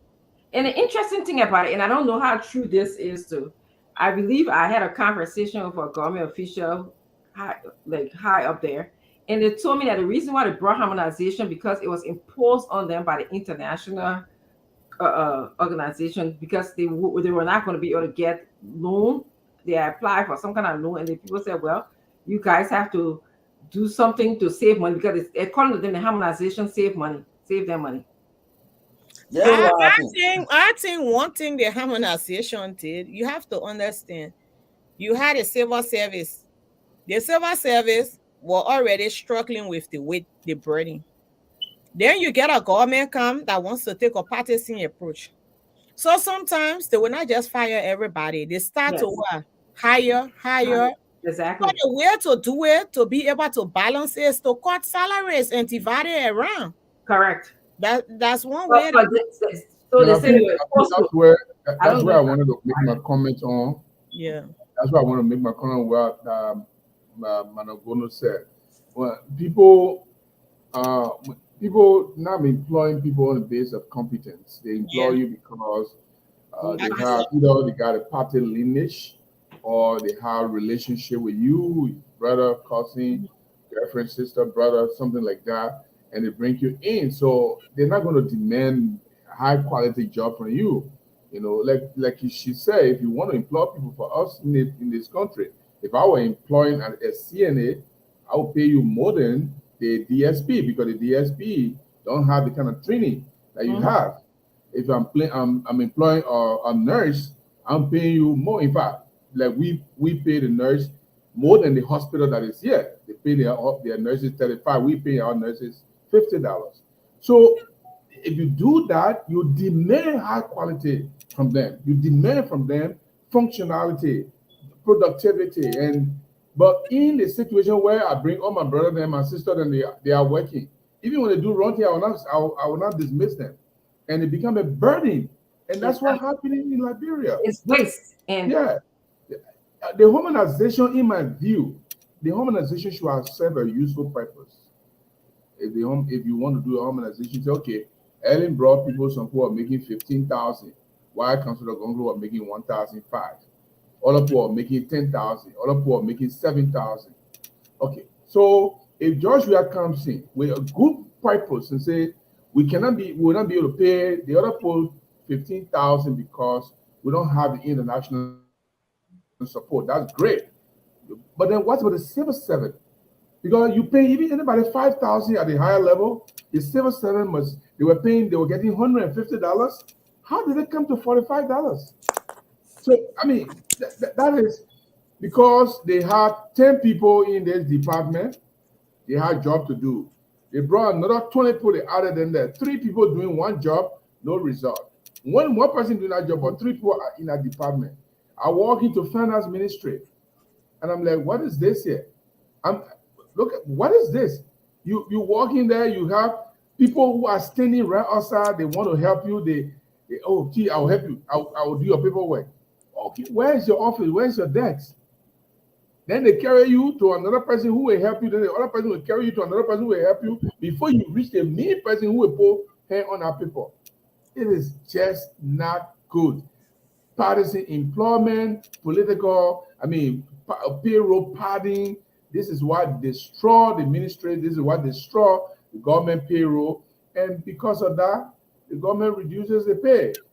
Now Joshua just grapple with the reality. Oh, our people are making less, but they were paying for 150, $45. You didn't know? You didn't know that Tomato are paying people $45? You don't check it as president. You don't ask question. You don't get able. Got a problem with you. But Mhm. they were paying less. The people have been paid less than what their performance is the least. Yeah. Exactly. No incentive.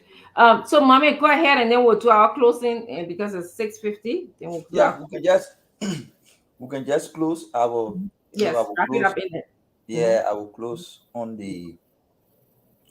how we started Mm-hmm. about George Weah being re-elected. What we want to tell our people is that electing or rejecting George Weah is not only because he failed or he did not deliver. It's most importantly because you want a new set of leaders to know that Liberians are not stupid people. You want your next president, your next representative, your next senator to know that the Liberian people now are ready for business. The way George Weah became president, build horses, occupy government with incompetent people, auditors die, no accountability. He would take private jets and go to watch football game, Hmm. and the people start to suffer.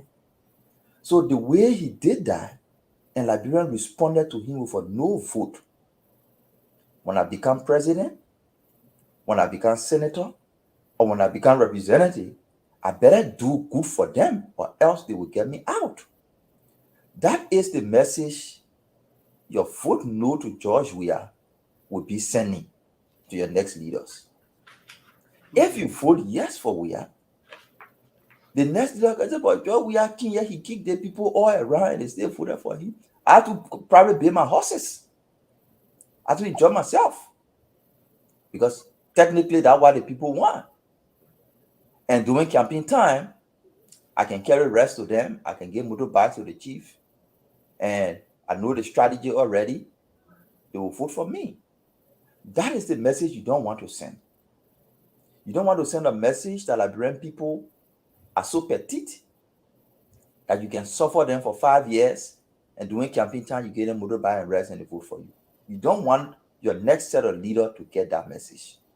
You want them to get the message that if a leader takes over, abandon the people, prioritize himself, Liberian people can reject you. So we want our people to think about that as we go to the election and be ready to say no to Weah for their own benefit and not for any other person's benefit. Thank you. Thank you. Jerry, you want to go, and then mommy, and then I'll go. I mean, Miepe, and then Yeah, I'll go. I want to say thanks again for this edition. I was running so bad from Casco. My wife took me to Casco. I don't know why I go do to Casco, but What do you mean she by what you go do? Took your wife took you that. What you gonna go do there? she not so care me. She just tell me to Casco for no reason. That in it. So I had to go because I had to obey. Put in the control, so we You more than obey. they mean. So go ahead. Yeah, I changed now from Morovia those days. I would yet the way I would yell say you were not usually, but now I can't. I changed You, now. you can. Shoot. Yeah. so I came a little bit, I think about 35 minutes or 40 minutes late, but look, here is something I really want to hammer home. I know there are a lot of undecided voters out there. There are lots of them, people who are disenchanted with the George Weah government, but they are still thinking, what kind of party or who actually should I vote for? So those are the people I really want to talk to at this point. George Weah has definitely failed. He not failed because people make him fail. He failed because he doesn't know what to do. He failed because he rely on people he think they are his gods, but they are misleading him. He failed because he lacks the willpower to take a decision to remove cabinet ministers who are even issue problem to the government, like the justice minister, like the finance minister. Those people, yeah, he failed to remove them. So he failed himself. So your reasoning for leaving him, for deciding not to vote for him is valid because you want the best for your country. You want to make your country to move forward. But you want someone you want to vote for. You don't just want. So in America, those of you all live in America, people cross party lines. and vote for individual. I never, voted yet, so I don't know whether I will cross party line in the future. But if I did, but some people are Democrat, they vote Republican based on the president who is coming. Some people vote Republican even though they are Democrat. So voting in a Liberian election is not about, oh, I'm a sedition, I have to vote for CDC. If you do that, you are deceiving yourself. I can recommend one person to you. I can recommend Councillor Tiawan Gongo. When you want to vote for people, you ask yourself, what is his result? What has he done? When he served in government, what was his footprint? Was he one of those who was stealing and enriching himself? I just told you this man making 1,005, while the other people are making 7,000, 5,000, 15,000. A minister of labor, $1,500. In fact, he had to argue for it before they can give him 1,005. So when you ask yourself, if this man doesn't make out a footprint of stealing in government, if there's no footprint in stealing in government, that's a right place to start from. That's the right place to start from. Then you look at his involvement in the civil society, in the community. Has he just sat down there and things are happening and he doesn't talk? No, he hasn't. He has spoken so much since Samuel Doe time, when he was student at the University of Liberia. Go to jail, challenge a military government for indiscretion, for excesses, for dictatorial and tyrannical actions, for draconian action. He goes to jail. They beat him from the University of Liberia. Then Taylor then jail him, torture him, almost die in jail, fighting for you and me. Now he has come out, he said, well, I have talked this thing here that these people don't know how to do this thing. I myself want to do it. You gave him the chance. What he has spoken against, what he has spoken to do, with the misrule that he has spoken against, so he can correct our system and change the trajectory of our system, of our governance politics, that people see themselves as God when they become president. People see themselves that they can accrue all the riches to themselves. That's why the other day when he went to my house, he said, Gibson, thank you for the house. You are lucky because if we get in this government and you are in my government and I see the kind of house, I will prosecute you. A friend of mine. So I said, oh, you get in power here, you want to prosecute me? Very good. You even get in power here, then you threaten him with prosecution. That's the kind of person I'm talking about. A man who will look at a friend and say, I will send you to jail if you do wrong thing. So let us, this platform provide a better panacea for us to discuss this thing. And some of you who come here, the loyal viewers and listeners, join us in the, we expect you, when you write in comments, you must provide some leading, give us some information. I know it's good to curse us, and we don't even care if you curse us. It doesn't move us. But when you write it, give us information.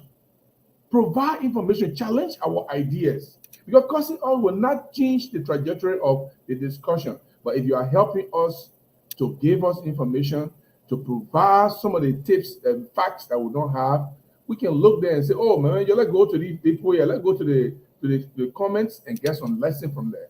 But otherwise than that, this show is good, and we're always going to be here. We love this place, and we're going to be here. Thank you. Thank you. Mia Pat?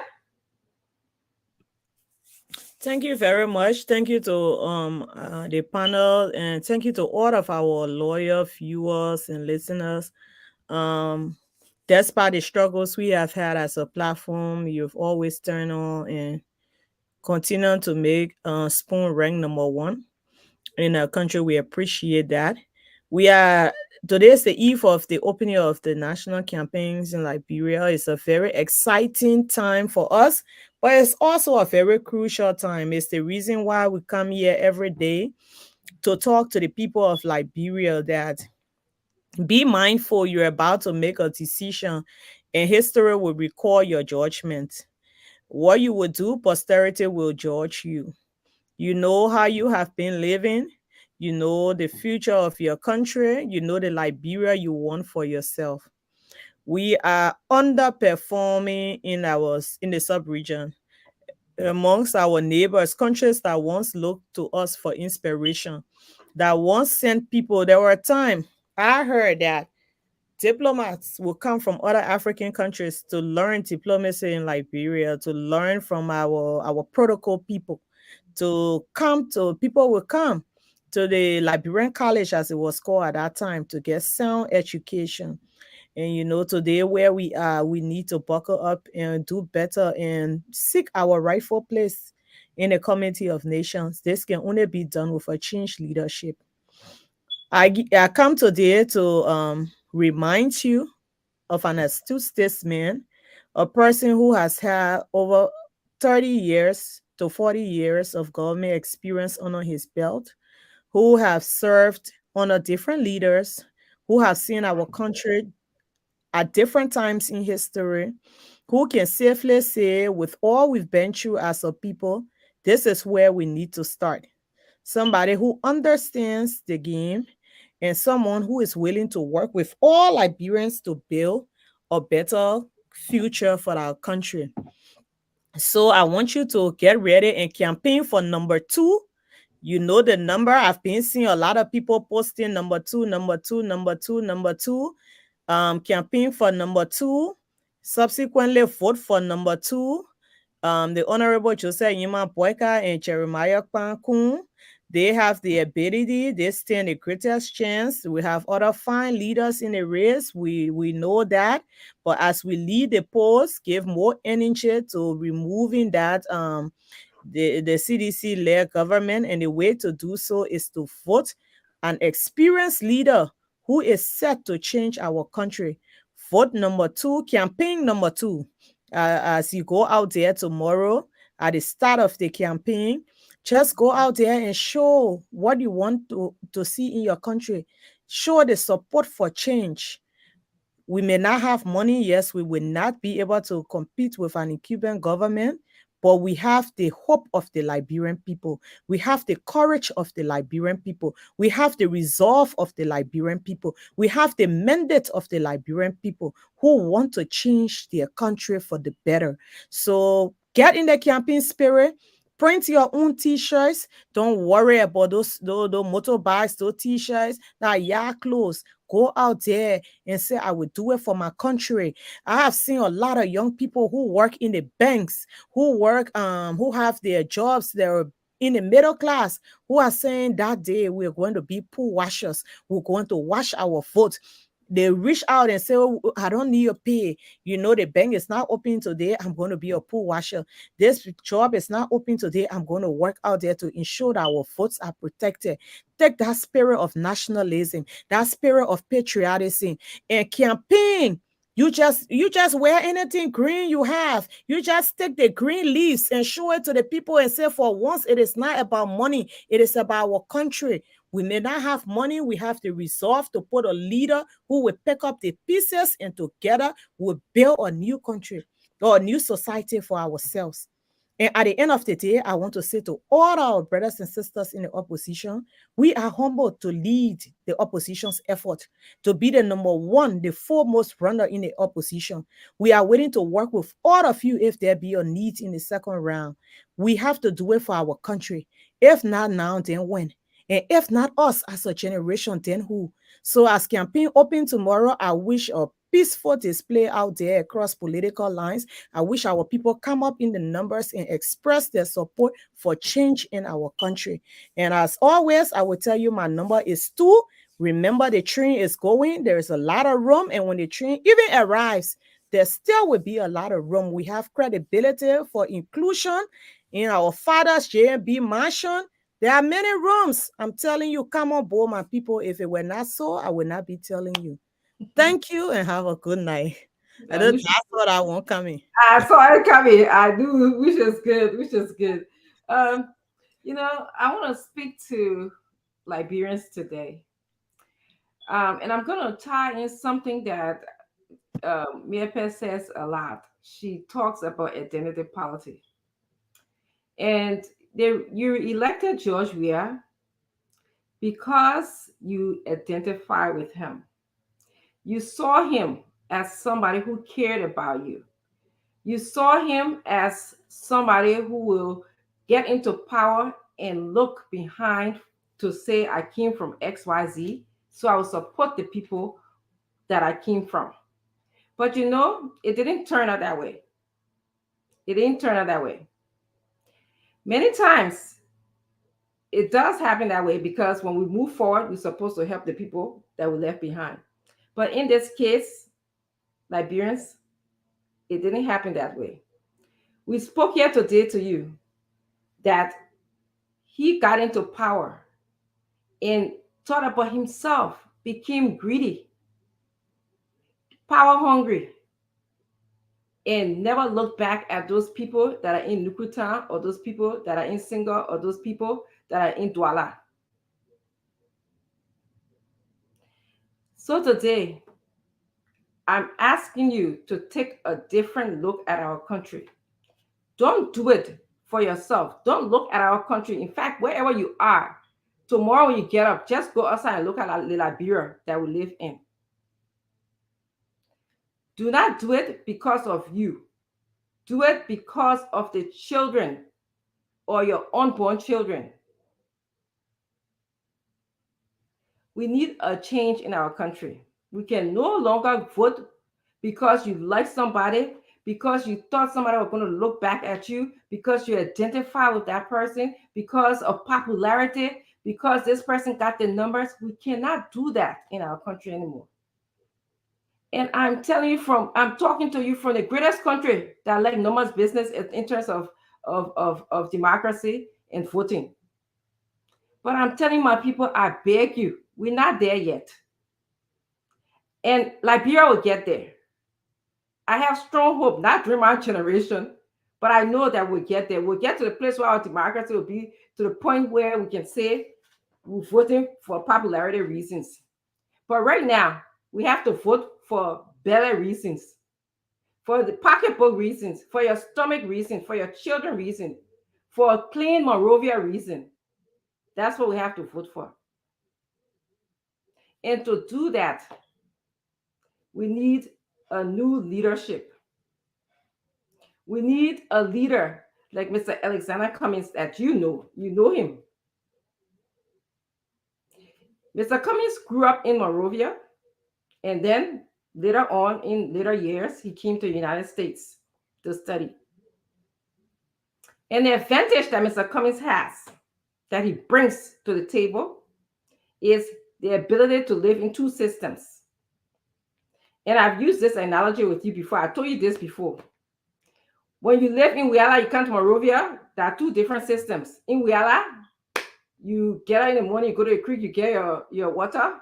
When you come to Monrovia, you got to learn how to cross the road. You got to car fast. In Wiyala, there's no car there. And I use this example because I know I grew up in poor mines, and when we used to get Monrovia, they used to tease us and say that we didn't know how to cross the car road. But, I'm getting back to the point of when you live in two systems, you have an advantage. You know what your country should be like and what it is. And Mr. Cummings also worked as a Black man in the United States in one of the highest positions. And I think it's a gift because, and you know why I think that? Every parent in Liberia, you parent looking at your child right now, you want your child to succeed. You want your child to do more than you. And he came to this country, that man could have done anything. Like all of us on this panel here, we come here every day, we can do anything. We could have fought to the wayside. We could have done drugs. We would have not been in a position to send your money every month because we're not focused. But he stayed focused. He got in charge of the legal department, which relates to justice system law. He got in charge of the marketing department, which relates to selling things, promoting. He got in charge of the human resource department, which gave him a gift to select people to be a good fit in wherever they are in our country, so we won't just have misfit people. And then he managed almost $1 billion budget, which in charge of budgeting and Ministry of Finance. So I'm telling you, this is somebody who has experience in all of those things that we need. When you ask Mr. Cummings what he's going to do during the first 100 days, he says, I'm going to clean the street of Monrovia. And I'm going to add cleanliness and godliness. How we see our environment is a reflection of who we are. He says, I'm going to fix traffic. He said it shouldn't take us 3 hours to come from Single to go to Central Monrovia. Shouldn't do that. And other people should not have the advantage. If we fix traffic, then people in the legislature wouldn't have the advantage of creating a third lane for them to use. All of us will be going the same direction because all of us equal in the country. That's the kind of Liberia he wants to create, a Liberia where all can be equal and deserving. One of the other things he says, I'm going to invest $20 million in women enterprise, women businesses. And we have a lot of women are the background of our society. A lot of women, they are the ones who run our economy. And that's what he wants to focus on. Now, you can tell me, say, oh, how is this man going to bring in, $20,000? We ain't got money and stuff like that. Let me tell you something. George Weah got $150 million in the budget for his own projects. So the issue of the $20 million will be nothing to support the women. Next, Mr. Cummings says, I'm going to fix infrastructure. I'm going to create jobs. I'm going to work on our agriculture. And how he's going to do this is, how we stay digging hole, doing slash and burn farming. Nobody in the world, besides maybe us, and I'm exaggerating a little bit, doing that whole slash and burn and using hole. People are using mechanized, digital machines, the tractors. I've seen somewhere you just put numbers in and it'll tell you which degree to go. People don't, it doesn't have to be manned by people. Yes, some people can kind of hear to you say, oh, I want to create farms and all of that stuff. But we have to know the kind of farming that we're going to do for Liberia. We've been talking about feeding ourselves for so long. Talk about feeding ourselves. Talk about feeding ourselves. We need to implement that. He's going to talk about education and health. And I'm sure I'll be able to tell you about that later. But Liberians, don't just listen to the sweet talk. I can come here today and tell you, oh, we'll do this, we'll do that, we'll do that. Think about how this person is going to do that. Think about if that person have done that before and what they have done for us. One of the lines that Mr. Cummings use a lot, he says the best predictor, and I use that a lot, of future behavior, performance is past behavior. So Liberians, tomorrow campaign will start. I wish you guys a safe campaign season. And I pray that we have a great elections. And on January, we'll be inaugurating Mr. Alexander Cummings and put our country on a new path. So panelists, I thank you guys. I know you guys are saying, once you're going to finish, you're just everyone talking too long. You're good. But look, there's something I want to bring to your attention. Maybe tomorrow we can talk about it. One of the Vavle Dole happens to be the member of the Transitional Legislative Assembly during the transitional government of Bomagbo, and he represented UNIMO, the loyal forces. He was deported to Liberia for his complicity in crimes against humanity. And then another one, Conti Camara, was convicted in France for life imprisonment for crimes against humanity in Liberia. Another one, Corsia, was also convicted in Switzerland and was sentenced to several years, I think 10 years in jail for his complicity in victimizing Liberians, raping people, burying people alive. And all of these justice news are very good. I think we can discuss it and see where justice can lead us in Liberia.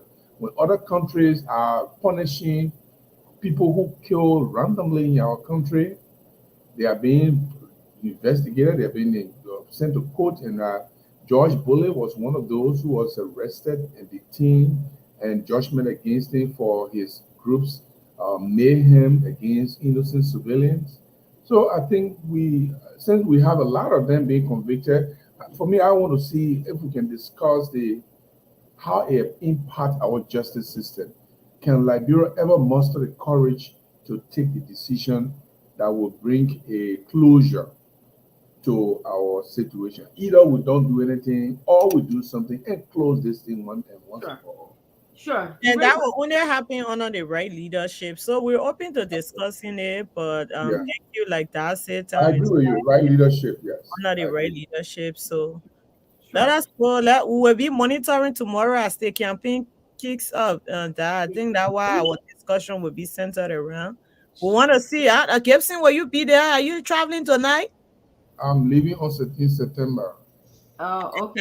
And I don't So know. I Do want to you do, have Guys, a reach I out want to to go October, Fadiga, I want to please. go Can October you 5th. guys reach uh-huh. out to Fadiga? I got to convince the All right, madam I because she will. now want me to go for the Maybe. third time.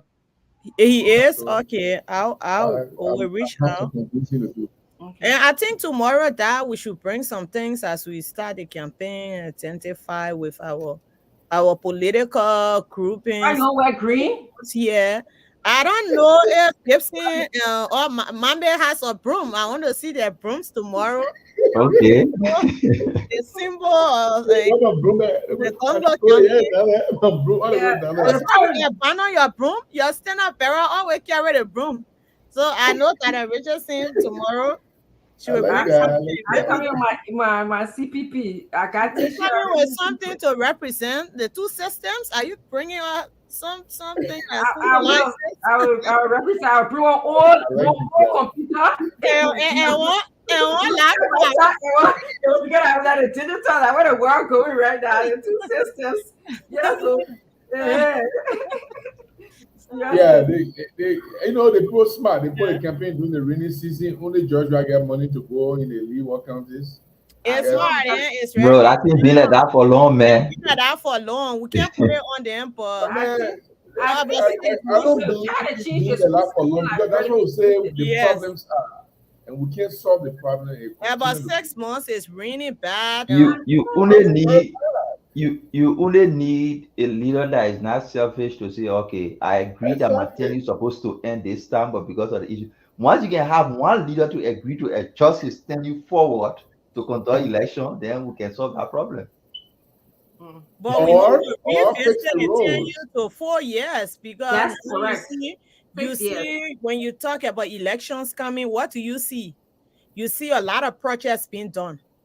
Even people who are won legislative office, Mambe, they start bidding preachers, even though that Yeah. is not part of the job of a legislator.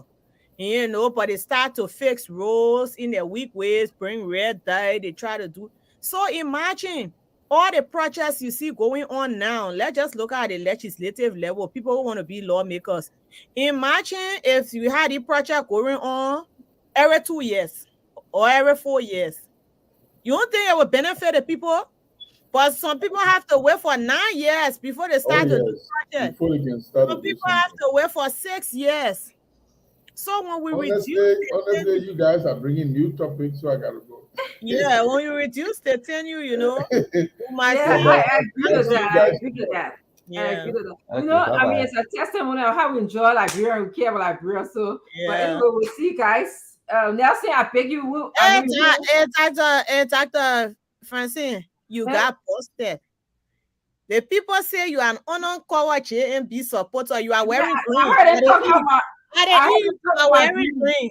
I heard them talking about green. No, we got green. I want a color too. We got green, yellow, red, and our colors. Okay. Okay. Okay, Yeah, bye bye. Nelson. Bye. I'm a mid. Remember, my come Yeah. back. I shouldn't be out there. You can come once in a while. Uh-huh. Nelson. Thank you. Yeah. Go to sleep. We'll see you later. I know it's late where you are. All right. Good night. Okay. Okay, Dr. Richardson. Thanks a whole lot. And All right. Good night. we hope to have another show tomorrow. So, folks, we want to say thanks a lot for following up on this edition of the program Spoon Talk. Thanks for making your contributions in the comment sections. We've been live on Spoon TV, Fabric TV, Super TV, and of course on YouTube at Spoon Talk Live. We want to say thanks to all of you for holding on. You can join us tomorrow for another edition of the program Spoon Talk. Better still, we have the program Late Night Politics on Spoon coming up tonight, 9 p.m. Eastern Time, or 1 a.m. Liberian Time. So you can try to join us. That is if you can. Hopefully, the CEO will be here, and we're gonna get the show coming up for you. Until then, have for yourselves a great day, and bye bye for now.